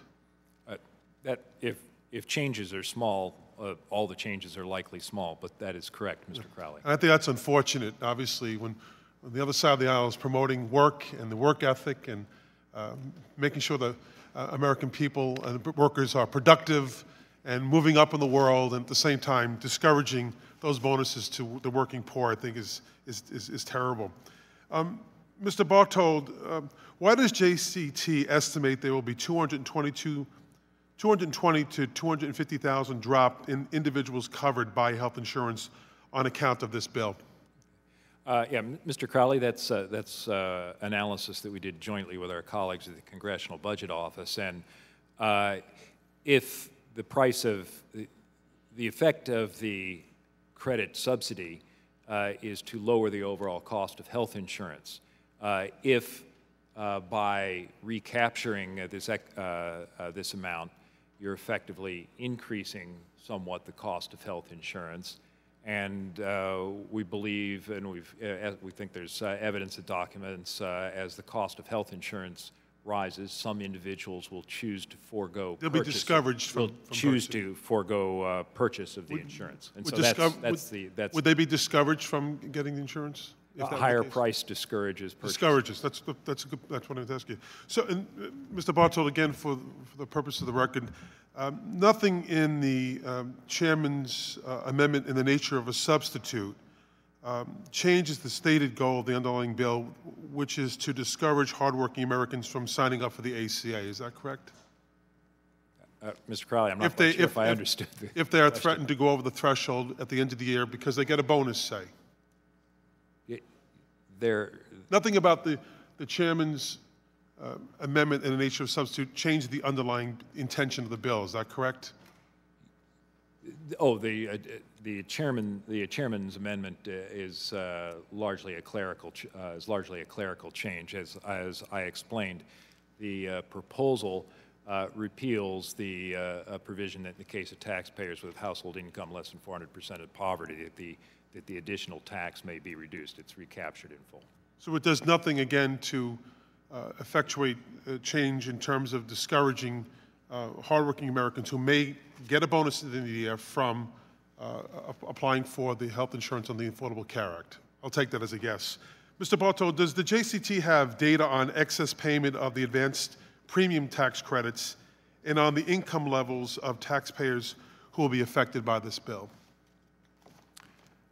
Well, the income levels are really, Mr. Crowley, are really determined by underlying present laws. We've noted this only applies at less than 400% of federal poverty level. We are working to look at most recent data on what taxpayers have made repayments, which taxpayers have received additional credits. We don't have that work complete yet. I do know that Commissioner Koskinen reported some preliminary results from the 2014 filing season that we could talk about if you'd like. Thank you, Mr. Bartold. Mr. Chairman, I just want to associate my remarks with the gentleman from Wisconsin as well, Mr. Kine. I think that the spirit of the direction of forcing hardworking Americans to pay a tax of this nature and to discourage them from enrolling in the Affordable Care Act, I think is un-American. We should move from this. Let's look at the insurance companies in terms that they get the money. It doesn't go to the individual.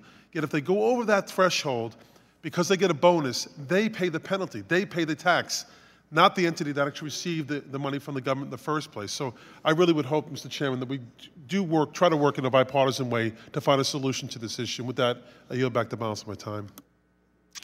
Mr. Bartold, is it accurate that the original Affordable Care Act, which no Republican designed or supported, and was supported by Democrats on this committee, it included provisions that required Americans who got an overpayment to make a repayment on that overpayment, correct? That's correct, Mr. Chairman. So the principle of paying back what you weren't eligible for was passed by Democrats in this Congress and signed by President Obama. Is that correct? It's part of present law, sir. Since that provision was included in the original, since then twice Democrats have approved increasing the amount of overpayment to be recaptured by the federal government. Is that correct?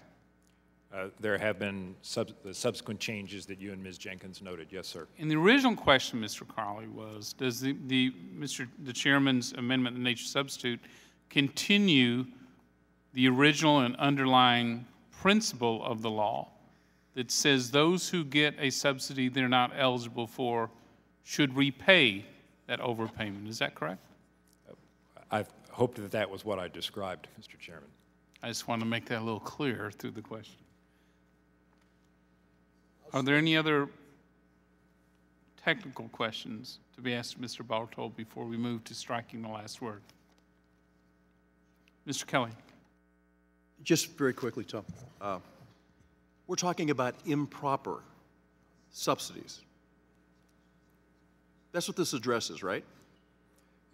Well, Mr. Kelly, I'd prefer not to put adjectives on it. Well, no, it's not the adjective. That's what this piece is all about. This isn't my description of it. That's what we're looking at. So, in my world, if something was granted improperly, the way to fix it is to go back and actually do it the proper way.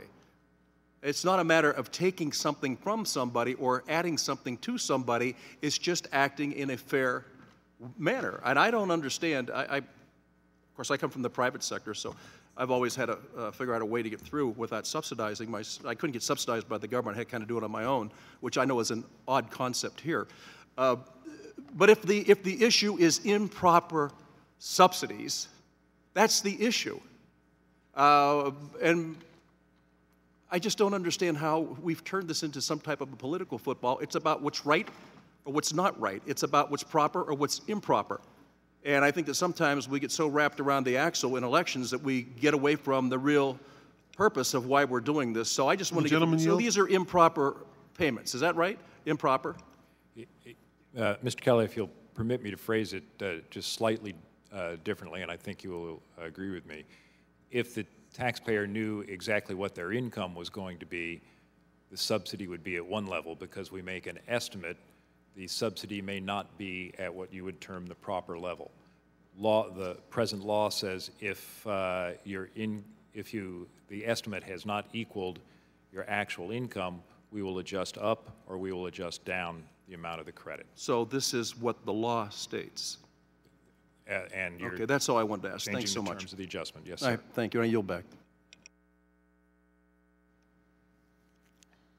Does anyone wish to strike the last word?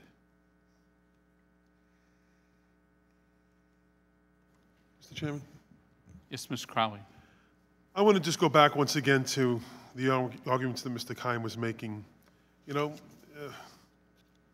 folks who are struggling, folks who everyday Americans are trying to make ends meet, provide for their families, put food on the table, work hard, try to get ahead, do their best to estimate what their income will be the next year without the benefit of accountants, quite frankly. Can't afford an accountant. They have to do the best they can to do that. And because they get a bonus and because they do a little better than they thought they were going to do, they get notified that they have to pay a tax because they got too much health insurance coverage. Because their kid went to the doctor's office because they had the flu, otherwise would have stayed home, or maybe gone to a hospital. It costs 10 times more to treat them. They're going to pay a tax now. When the money never went to them in the first place, the money never actually went to the taxpayer. They're not the go-between. It went to the insurance company. The insurance company gets that money, and they're not asked to pay it back. The penalty is on the taxpayer. In this whole big scheme, with all the money that's in health care, the billions and billions and billions and billions of dollars, it's the poor American hardworking sucker who's got to pay back when he or she, maybe improperly, as you termed it, Mr. Kelly, but unbeknownst to them, trying to work hard, trying to make ends meet, trying to pay their bills, and now they have to pay a tax because they were trying to do their best to make sure that their family got coverage, got health insurance, when in the past they couldn't even afford health insurance. Now they get a modicum of health insurance, and because they did a little better at work that year, and their boss said, you know what, you deserve a pay increase, you deserve a raise for you and your family, you're going to get the raise. You say, no, boss, don't give me the raise. Don't help my family, don't help us, Because if you give me the raise, I'm going to have to pay a tax back to the American people, to the government, because I will have crossed the threshold. That's what you're saying by passing this bill. We also know this is not going to become law. I understand this is just an argument we're having. Gentlemen, yield? Yes, I will. If that were the concern, maybe when we actually did the law, we should have said, under no circumstances will anybody who's received an improper payment ever be charged back for it, or somebody who didn't receive enough would ever get the plus up. So that could have been taken care of. Unfortunately, I wasn't here at the time. But maybe you were, and that probably should have been taken care of at that time. So I'm not arguing with you. But reclaiming my time, Mr. Keller. It's just the law, Joe. I'll reclaim my time. The reality is, though, what we're talking about is making amendments and making changes now, when we know the intention of the other side of the aisle is ill-intended, is not to help increase access to affordable health insurance in the United States. If I felt that was the case, maybe we could have an honest conversation and debate about this. But we know that this is disingenuous to begin with. The attempt here is not to help more people afford health insurance. You're actually attempting to limit access to health insurance by 250,000, 250,000 people, if this bill were ever to become law, would lose their health insurance. That's a fact. That's a reality. So we can go back to the oranges of the bill, whether you were here or not. What you're trying to do today is limit access to insurance to in fact, eliminate it for 250,000 people who have it now. You want to take that insurance away. And I'm not saying that. JCT said that. JCT said that. It's not Joe Crowley saying it. They're saying if this bill becomes law, they will lose their insurance. End of story. So, Mr. Chairman, I think it's ill-advised to move forward on this bill, but you'll move on it anyway. I intend to vote no, and I hope all of my colleagues will join me in voting against this bill. Does anyone else wish to strike the last word? Yielding to myself, I might make the point this is your law. You designed the subsidy and how it's delivered. You designed the recovery of overpayments. And your law insists that if a person's income changes, that they report it to the government. Not us as Republicans. You designed this law. And so what you're railing against is your own law. And if you feel that's flawed in some way, I join Mr. Kind in encouraging all members to bring those changes to this committee. That is all. And I say that respectful of my good friend from New York, I know, who's passionate about this issue. Mr. Chairman, I'll strike the last word. Sure. Look, if there's a flaw, if we work constructively, we would work together. You don't do that. I yield back. Are there any amendments to the amendment in the nature of a substitute? If there are no further amendments, questions on the adoption of the amendment in the nature of a substitute. All those in favor signify by saying aye. Aye. Those opposed, no. Opinion of the chair, the ayes have it. The amendment in the nature of a substitute is agreed to. I will now recognize Mr. Johnson for the purpose of offering a motion. Mr. Chairman, I move that the committee favorably report H.R. 4723 as amended to the House of Representatives. Questions on favorably reporting the bill as amended. All those in favor signify by saying aye. Aye. All those opposed signify by saying no. In the opinion of the chair, the ayes have it. The motion is agreed to, and H.R. 4723 is amended as ordered favorably report to the House. A roll call is asked. The clerk will call the roll.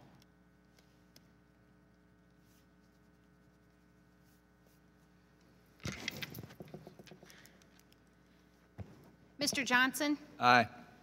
Mr. Johnson, aye. Mr. Nunez? Mr. Teaberry? Mr. Teaberry, aye. Mr. Reichert? Mr. Reichert, aye. Dr. Bustani? Dr. Bustani, aye. Mr. Roscom? Mr. Roscom, aye. Dr. Price? Mr. Buchanan? Mr. Smith of Nebraska? Mr. Smith, aye. Ms. Jenkins? Ms. Jenkins, aye. Mr. Paulson?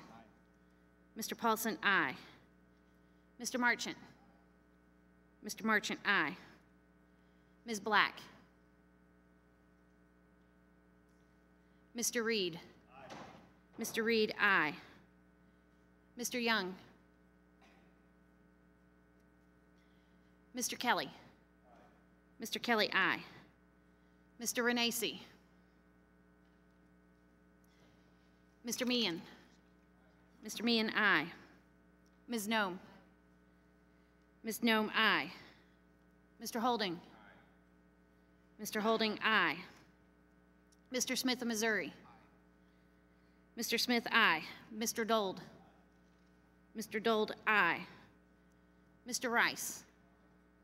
Mr. Rice, aye. Mr. Levin? Mr. Levin, no. Mr. Rangel? Mr. Rangel, no. Dr. McDermott? Dr. McDermott, no. Mr. Lewis? Mr. Lewis, no. Mr. Neal? Mr. Neal, no. Mr. Becerra? Mr. Becerra, no. Mr. Doggett? Mr. Doggett, no. Mr. Thompson? Mr. Thompson, no. Mr. Larson? Mr. Larson, no. Mr. Blumenauer? Mr. Blumenauer, no. Mr. Kind? Mr. Kind, no. Mr. Pascrell? Mr. Crowley? No. Mr. Crowley, no. Mr. Davis? Mr. Davis, no. Ms. Sanchez? Ms. Sanchez, no. Mr. Nunez? Mr. Nunez, aye. Dr. Price? Mr. Buchanan?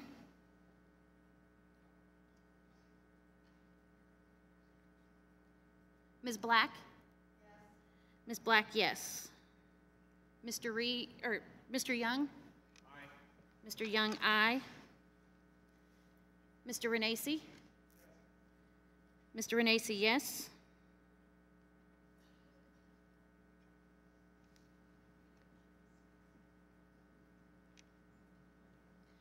Mr. Pascrell?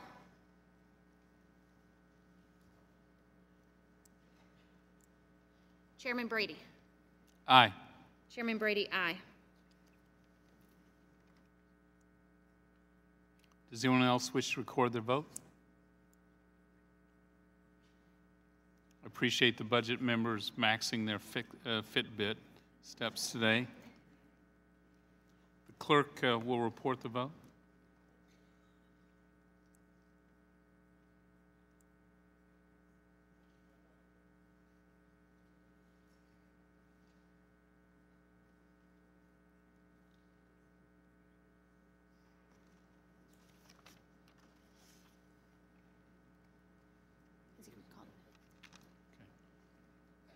Clerk will report the vote.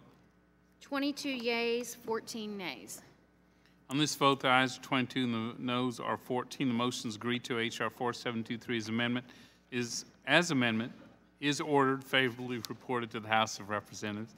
Without objection, I ask the staff be authorized to make technical and conforming changes to the bill and that members have 2 additional days to file with the committee clerk supplemental, additional, dissenting, or minority views. Without objection, members, I would like to reopen the roll call vote temporarily for Mr. Pascrell to be recorded. Mr. Pascrell, do you wish to be recorded? Yes, Mr. Pascrell? No. Mr. Pascrell, no. Thank you. On this vote, the ayes are 22, the noes are 15. The motion is now agreed to, and H.R. 4723 as amended is ordered favorably reported to the House of Representatives. Without objection, I ask the staff be authorized to make technical and conforming changes to the bill. The members have 2 additional days to file with the committee clerk supplemental, additional, dissenting, or minority views. Our final order of business is H.R. 4724, the Reducing Duplicative and Ineffective Federal Funding Act. And I will recognize myself for an opening statement. This common sense bill will help end an originally well-intentioned but now unaccountable Washington project that isn't effectively serving the American people or helping more people get out of poverty. Specifically, the bill ends funding for the duplicative Social Services Block Grant, or SSBG, which states use for 29 different social services, including other. Eliminating will save taxpayers $3 billion in the next 2 years. Begun in 1956 as a way to match state spending on services to help families leave welfare, the Social Services Block Grant is now a 100% federal funding stream that can be used to provide almost any service to anyone of any income, regardless of their income. The program requires no state contributions, includes no eligibility criteria, and has no real accountability for results. Meanwhile, we know the federal welfare system is large, fragmented, and growing in cost, and failing many Americans. The Nonpartisan Congressional Research Service estimates the federal government currently operates over 80 programs that provide food, housing, health care, job training, education, energy assistance, and cash to low-income Americans. All told, taxpayers provide $1 trillion per year in help for low-income Americans, yet today there are 9.4 million more Americans living below the poverty line than there were in 2007, before the last recession. And some were spending more and getting worse results when it comes to promoting the work and earnings that keep families out of poverty. Here's what all that looks like. And on the screen today, the Social Services Block Grant is one of the dark green circles in the bottom middle, by the way. Reforming this massive maze that is our nation's welfare system lies at the heart of our efforts to help all Americans, regardless of their social or economic circumstances, earn their own success. Underlying these reforms is a set of principles that the Social Services Block Grant simply fails to meet. SSBG has no eligibility requirements, so there's no way to know if funds are being targeted appropriately or potentially wasted at the expense of those in the most need. SSBG requires no state match, meaning states have no incentive to use this money in ways that help people move from welfare to work. SSBG cannot demonstrate results. Today, it is deemed a success if all the money is merely spent, and more people receive services funded with these dollars. So the only SSBG outcome reported is whether states end up spending their money the way they said they would at the beginning of the year. Beyond knowing how many people receive certain benefits or services, no data is available about whether this spending actually yields better outcomes for anyone. That's hardly an accountable system. The American people deserve better. These tax dollars should go towards programs that deliver real results and change lives of people across our country for the better. Ending the Social Security Services Block Grant today continues our efforts to move away from measuring the results by simply how much we spend, and instead focuses limited taxpayer dollars on achieving real outcomes to ensure welfare programs are effectively helping low-income families. This time I recognize Ranking Member Levin for an opening statement. I yield our time to Mr. Doggett. I thank the gentleman. This is entitled Reducing Duplicative and Ineffective Federal Funding. And for that title, and I hope you'll keep your polka dot picture up there so we can talk about it. For that title, I can assure you that every Democrat supports that title. It's only the contents that we object to, since they have little to do with the title. Just like this polka dot picture that's up here, that treats as welfare, Pell Grants, school lunch programs, and a variety of other matters that before the Tea Party surge were viewed as bipartisan initiatives to give people a hand up, including students who want to achieve their full God-given potential. How many times has it been that Republicans have told us that, in fact, block grants back to the states were the solution to most of our social woes? Indeed, they've told us as recently as this very minute, because as we convene here, we know the only reason we're convened here is because another group of people, some running back and forth between the committees, are convening the Budget Committee to come up with a federal budget. And because they got a big gap in their budget, we're called on to take money away from the disadvantaged to try to fill that gap. They are urging the very kind of block grant program that the chairman just condemned as being unaccountable to resolve a number of other social ills at the same time that they condemn this program. So often they tell us that if we just get Washington out of the way and send the states the money, they know how to solve all these problems. They can use magic and change a little bit less money into much greater success. And yet today we're told that kind of grant program, that just won't work. And this block grant program that they're proposing to terminate today is not just any block grant program. It may have had some elements that go back to 1956, but in fact, this social service block grant program bears the signature and the endorsement of a fellow named Ronald Reagan. Even the term block grant that is applied to this proposal when it comes to Republicans is a bit of a misnomer. It's not really a block grant that they are urging for this and for food security and for health care. It's a chopping block grant. As today's action indicates, the goal is to eliminate any federal accountability and targets and guidelines, give all the money to the states, and then when they might not have accountability because it was never intended to have any in the first place, chop that grant, cut it out, eliminate it. Plug your budget gap with funds that once served Americans and gave them a hand up. I don't think that's a block grant. I think it's just blockheaded. And surely this particular block grant, the social services block grant, I agree with the chairman at least to this extent. It could use more accountability. And that's the reason that President Obama has proposed in his budget year after year that we commit some of this block grant to evaluation and outcome measures to try to assure that it's being used for evidence-based purposes. But in fact, Republicans have rejected that accountability effort every year, and today we find them just worshiping at the altar of the Tea Party, looking for a cut wherever it's easiest to make it with whichever group doesn't have the strongest lobby, like poor kids. Now, I respect the sincerity of those who supported the first bill before us.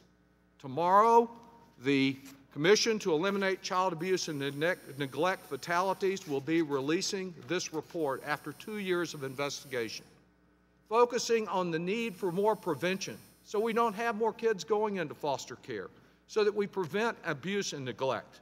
And what are we doing with this bill?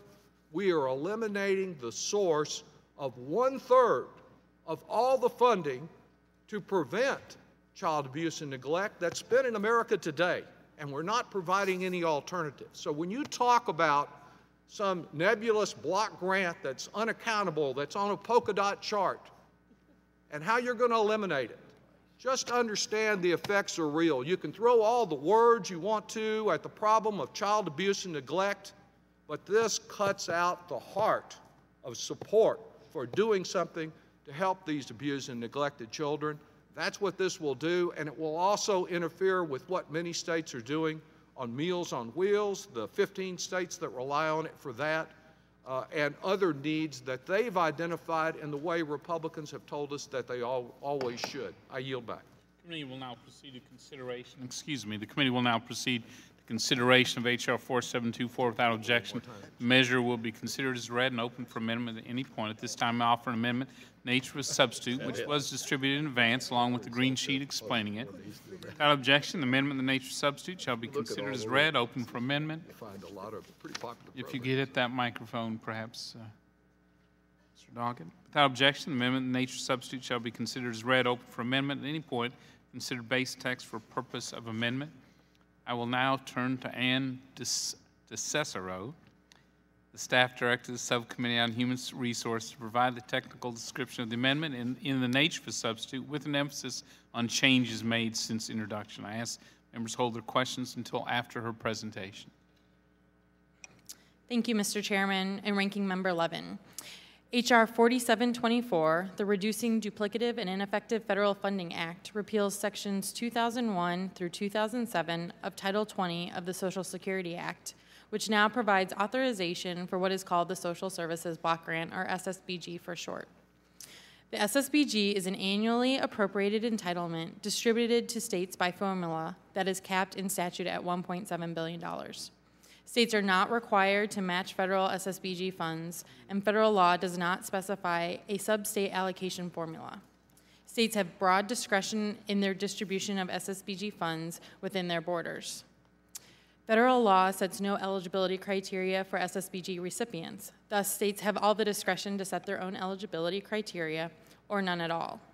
Federal regulations issued in 1993 established uniform definitions for 28 SSBG service categories, ranging from adoption services to case management and adult daycare to special services for the disabled. State spending is not limited to the 28 service categories specified in regulation. Instead, these categories are used as guidelines for reporting purposes. Spending on all activity that falls outside the scope of services defined in regulation is characterized under, quote, other services in annual reports. In addition to supporting social services, SSBG funds may be used for administration, planning, evaluation, and training. Subsection B of the legislation includes conforming amendments to other sections of the Social Security Act and laws that make reference to sections of Title 20 that would be repealed. This legislation does not affect separate provisions elsewhere in Title 20 related to demonstration projects involving health professions and the Elder Justice Act. As reflected on the green sheet distributed to members and the public yesterday, the Chairman's amendment in the nature of a substitute modifies the second section title to read, Repeal of the Program of Block Grants to States for Social Services, and provides an October 1, 2016 effective date. Mr. Chairman, that completes my walkthrough, and I would be happy to answer any questions. Thank you. Are there any questions technical in nature about the amendment, the nature of a substitute? Does anyone wish to strike the last word? Oh, are there any questions? I did ask that. Does anyone wish to strike the last word? Mr. Davis? Thank you, Mr. Chairman. You know, as I listened to the explanation of this proposal, it seems to me that another way we could characterize it is that it's another way to take money from the poor. The Social Services Block Grant Program was developed with the idea of providing more flexibility to states, try and find ways to deal with the social service needs of low-income citizens, of people who were poor. And we know that 35 states have recently, including the District of Columbia, have cut their social services spending, meaning that they don't have as much money locally as they have had, while in many instances we have seen unemployment increase. We have seen senior citizens find themselves trying to make decisions rather to eat or eat with their Social Security checks.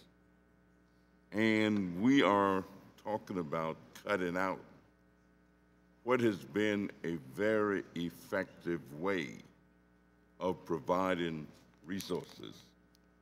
I used to serve on a city council, and I served on a county board.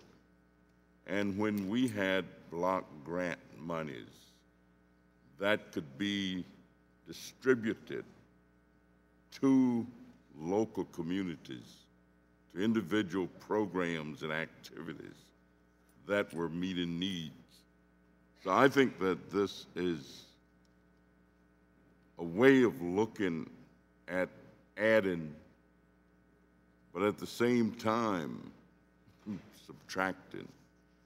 We're talking about saving, but we're actually talking about taking resources from the most vulnerable members of our society.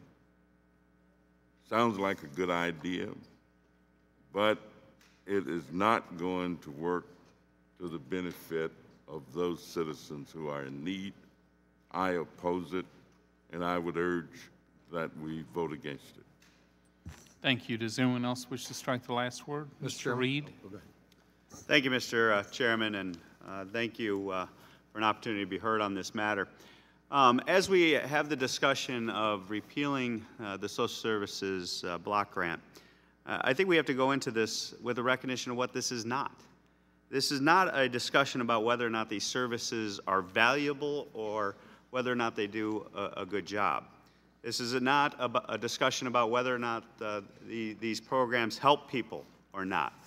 What this is about modernizing and recognizing that a program that was created in the 1950s and has continued since the 1950s is, at this point in time, in need of reform.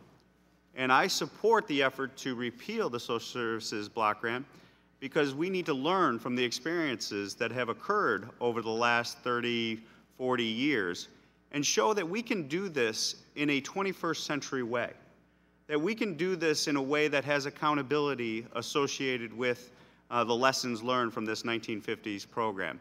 We can do this, Mr. Chairman, in a way that recognizes that the state should have a partnership role in this program going forward. And right now, we do not have that relationship under the social services block grant program as it exists today from the 1950s.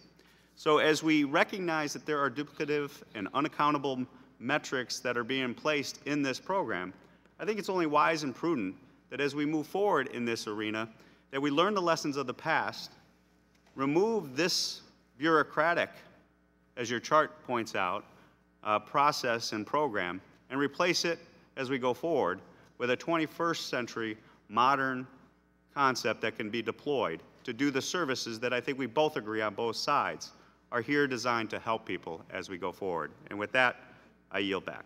Thank you, Mr. Doggett. You recognize. Strike the last word. I thank you, Mr. Chairman, and respecting my colleague, if it's not about the services that are delivered and the people who will lose those services, what in the world is this about? There's nothing else in the Republican budget to make up for the loss that will occur here. That polka dot chart won't change except for the elimination of one dot, and that dot happens to be a block grant to the states of the very type that you're advocating in so many other areas to say to them, you know your needs in this area, define them as they should be defined. I think it would be a great idea to require the states to contribute more to this process. That's not what this bill does. Indeed, the type of reform to which the gentleman refers is the type of reform we hear about here so often that doesn't mean change and improve, it means cut or eliminate. And so their reform of this law that Ronald Reagan signed into law is not to change and improve it and strengthen it and demand more accountability for the states, as President Obama has requested in his budget year after year. Their proposal is, let's cut this off once and for all. Let's deny the states the dollars that they're using right now for child abuse and prevention. Who does that impact? We have heard so much, and I believe they are sincere words on a bipartisan basis from this committee about child abuse and neglect. Tomorrow morning, this report, within our reach, a national strategy to eliminate child abuse and neglect fatalities, a commission that was set up in a bill I authored that Dave Camp played a major role in getting passed. That commission, a bipartisan commission, including Republican and Democratic appointees from the joint congressional leadership and from the president, they recommend more resources. They say there has not been enough leadership to deal with this problem. What is the effect of adopting this bill? It doesn't eliminate duplication. What it eliminates is $370 million in funding per year for adoption, for foster care, for child welfare services, for more than 5 million children. It is almost 1/3 of all the money that is spent in this country to help those children with prevention and intervention and to make foster care unnecessary. It is totally inconsistent with the pleas that have been made on behalf of abused and neglected children in this committee and in this Congress to adopt the bill to cut this. If you've got a plan to reform it and see that more of those resources are targeted, that there is more accountability to assure that the states do their part and that they are not as unaccountable and unreliable as they have been in the Temporary Assistance for Needy Families program that allegedly moves people from welfare to work but allows the states to only spend 8 cents on the dollar from the federal government on work incentives and the work part of the program, then I'm all for it. If you want to target more of these resources to the home visiting program like the Family Nurse Partnership that is evidence-based, that has strong bipartisan support, then let's reform it and do that. But to eliminate and terminate this program that funds these needed services for our abused and neglected children, for our Meals on Wheels programs in some states, and for other vital social initiatives, that is a serious wrong that this committee ought not to be a part of, and the only reason it's occurring, the only reason this repeal effort, which hasn't been dredged up by Republicans for the last 4 years, the only reason it's here today is they need to plug another budget gap to satisfy some of the most extreme members of their caucus. I think it's wrong. I think it ought to be rejected. I don't think these children ought to have to pay for this ideological extremism, and I yield back. Thank you, Dr. Bustani. You're recognized. Thank you, Mr. Chairman. I think we all recognize that the federal welfare system is large, fragmented, growing in cost. And the Nonpartisan Congressional Research Services estimates that we currently operate over 80 programs now that provide food, housing, welfare, job training, education, energy assistance, and cash to low-income Americans. It's a very unwieldy patchwork of programs, as you saw on the chart. Now, this system started out with good intentions. Lloyd, you and I have talked about this in the past, but it's a confusing maze now of programs that are overlapping, duplicative, poorly coordinated, and very difficult to administer. Our federal government now spends roughly $750 billion on these programs, and hundreds of billions more are spent by states at the state level, totaling over $1 trillion per year now in help for low-income Americans. Now, this program we're seeking to eliminate is less than 0.2% of this system. It provides funding that is clearly duplicative of funding provided by other programs. There is no accountability. It's not targeted, and there are no demonstrable results that we can calculate or look at to see what we're getting. We're spending more, and we're getting worse results when it comes to promoting work and earnings that keep families out of poverty. And I've talked to my wife who does CASA work, and she has a lot of interaction with social workers, and it's a very inefficient system. A lot more needs to be done to create accountability in this. So I encourage all of our members on both sides to support repeal of this duplicative program. Let's focus our limited resources on those programs that produce real results, help America's families truly move forward, and results that we can actually measure. So I urge all members to support this underlying bill, and I yield back. Mr. Blumenauer, you're recognized to strike the last word. Thank you, Mr. Chairman. I was just struck as I listened to your recapitulation of all the things that were involved with this block grant program, a wide array of services. And it just struck me that it sounds like it's a block grant program. That's what it was actually designed to do, was to be able to give the states an opportunity to be involved with programs and not have micromanagement from Washington, D.C., to be able to have their best judgment about how to utilize the program dollars for social services. Because Louisiana is different than Pennsylvania, is different than Oregon. People will have different priorities. But there is no state that is fully funding its needs for social services, for seniors, for the mentally ill, for people who are disabled, children at risk. None of your states are fully meeting those needs. This is a partnership that helps move in that direction. And I wouldn't indict it for being a block grant. That's what it is. And we could do this with other areas in which my friends in the majority are enamored of block grants, we could go and identify all the different things that they're involved with because they're block grants. That's why you like them in many other areas. And unless you have a state that has fully funded these special needs, I would hope you'd think twice about eliminating this part of a federal partnership. Will the gentleman yield? I will be happy to yield to my friend from Texas. Does the gentleman find it curious that of all the dots on the polka dot chart, of all the bureaucracy that is allegedly up there, that the only one they propose to terminate today is the one that is not about funding bureaucrats in Washington, but funding initiatives from the states? It is puzzling. And does the gentleman also find it puzzling when we hear our colleague from Louisiana tell us it's only 0.2%, that the only way you can come up with that kind of number is if you treat as welfare as that chart does, Pell Grants, the school lunch program, programs to assist folks that are about to have a child to bring into this world, and a wide range of programs that have enjoyed bipartisan support through the years.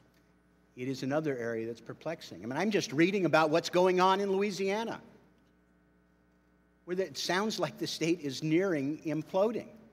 Reckless policies of the former governor have brought the state to a point where they're making horrific decisions. My heart breaks for the people in Louisiana. I would hate to see these resources denied to Louisiana or Oregon or any other state. Would the gentleman yield? Happy to yield. We need accountability. We need accountability. We're spending a lot of money and we're getting worse results, and that's in every state.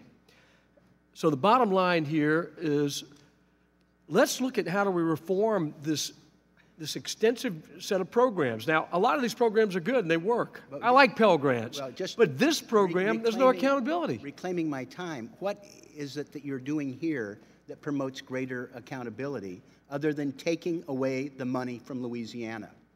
If the gentleman would yield, this is a duplicative program. It's been shown to be a duplicative program. Now, let me rephrase my question. What is it?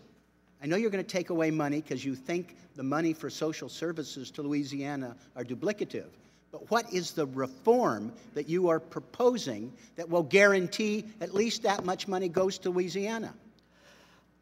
We're not talking about Louisiana right now. We've got our own set of problems there. What we're talking about is the federal expenditures, and the fact is we have a duplicative program. We have spent the last year working on TANF reform. Reclaiming my We have time. tried to... Mr. Chairman, I'm trying to reclaim my last 25 seconds by being responsive to the gentleman. The point is, the gentleman has no proposal to make sure that this money will end up to Louisiana for Louisiana legislators and their newly elected governor to try and meet some of their critical needs. Thank you. I was prepared to give you a few extra seconds. Nope, so.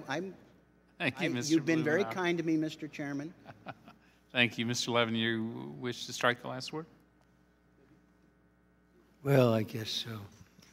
You know, I decided to look at the facts because there's all talk about duplication and accountability, and I don't know how you can say there's all this duplication when you say there's no accountability, meaning you say we don't know what's going on. So just quickly, I'll read, I think, the 5 largest uses, and I'll start with the largest in terms of percentage. 14% for foster care services for kids. And the next largest is 13% for protective services for children. And then next is special services for the disabled. And next is daycare. and then the last relates to child abuse.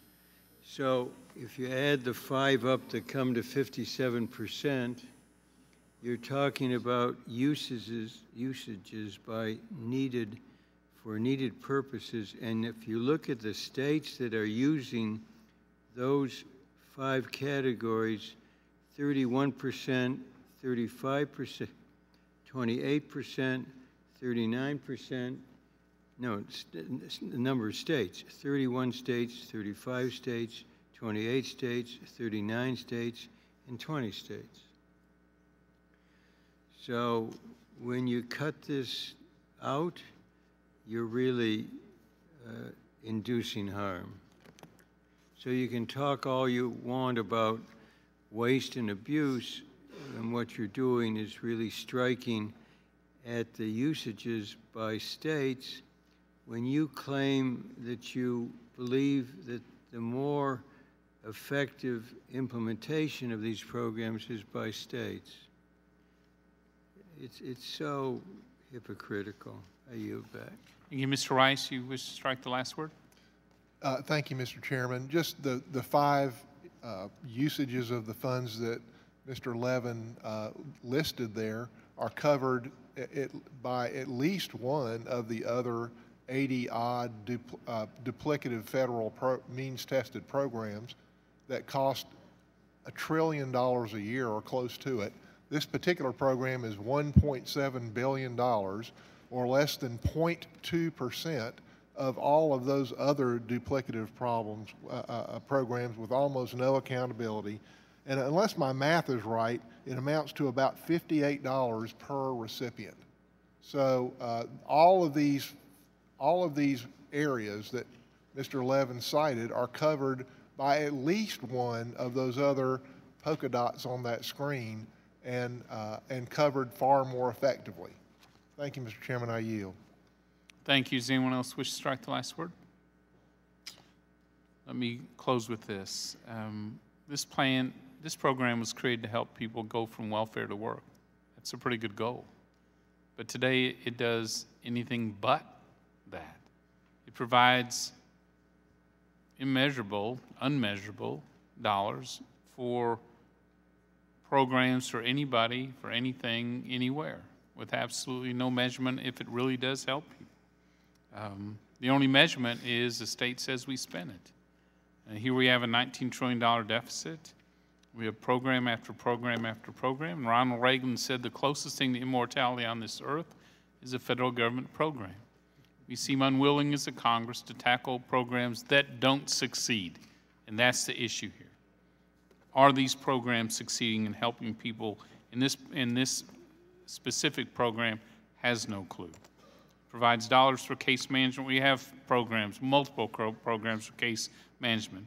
For home-delivered meals, we have multiple programs for home-delivered meals. For legal services, we have specific programs for legal services. So over and over and over, this duplicates nearly every program you can imagine here in Washington. So this is an issue of really focusing our resources where it's deserved, and I would urge its support. So there being no further questions, are there any amendments to the amendment in the nature of a substitute?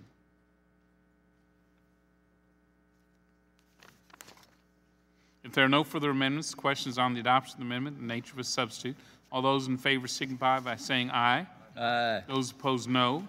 The opinion of the chair, the ayes have it. The amendment in the nature of a substitute is agreed to. I'll now recognize Mr. Johnson for the purpose of offering a motion. Mr. Chairman, I move that the committee favorably report H.R. 4724 as amended to the House of Representatives. Questions on favorably reporting the bill as amended. All those in favor signify by saying aye. Aye. Those opposed signify by saying no. The opinion of the chair, the ayes have it. A roll call has been requested, and a roll call clerk will call the roll.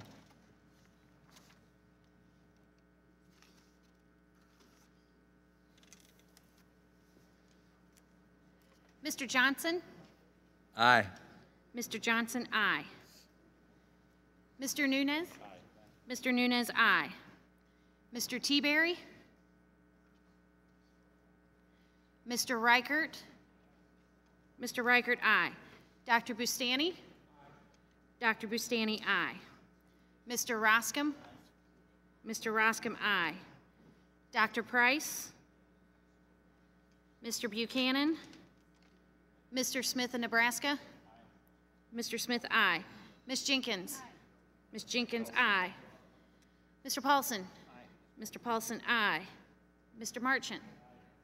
Mr. Marchant, aye. Ms. Black? Ms. Black, aye. Mr. Reed? Mr. Reed, aye. Mr. Young? Mr. Young, aye. Mr. Kelly? Mr. Kelly, aye. Mr. Renacci?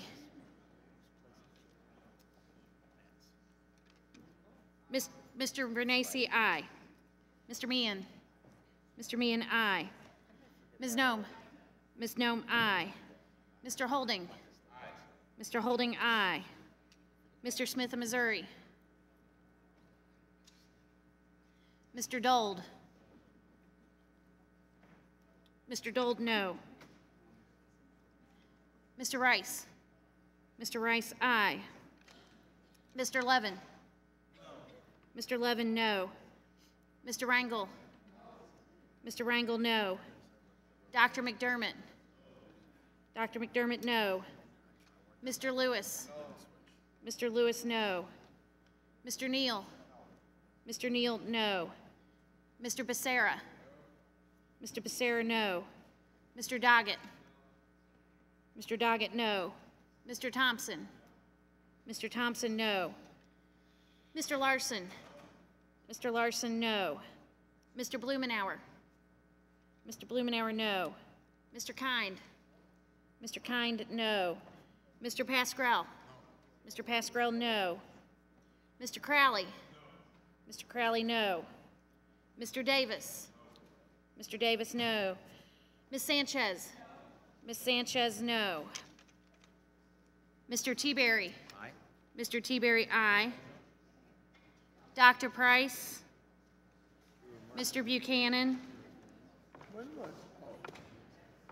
Mr. Smith of Missouri? Chairman Brady? Aye. Chairman Brady, aye.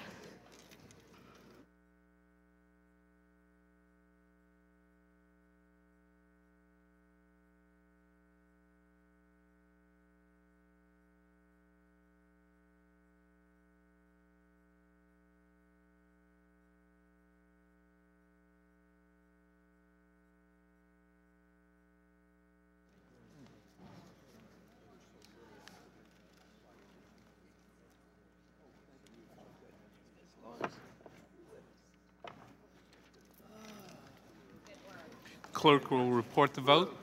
20 ayes, 16 noes. On this vote, the ayes are 20 and the noes are 16. The motion is agreed to. H.R. 4724, as amended, is ordered favorably reported to the House of Representatives. Without objection, I ask the staff be authorized to make technical and conforming changes to the bill, and that members have 2 additional days to file with the committee clerk supplemental, additional, dissenting, or minority views. There being no further business before the committee stands adjourned.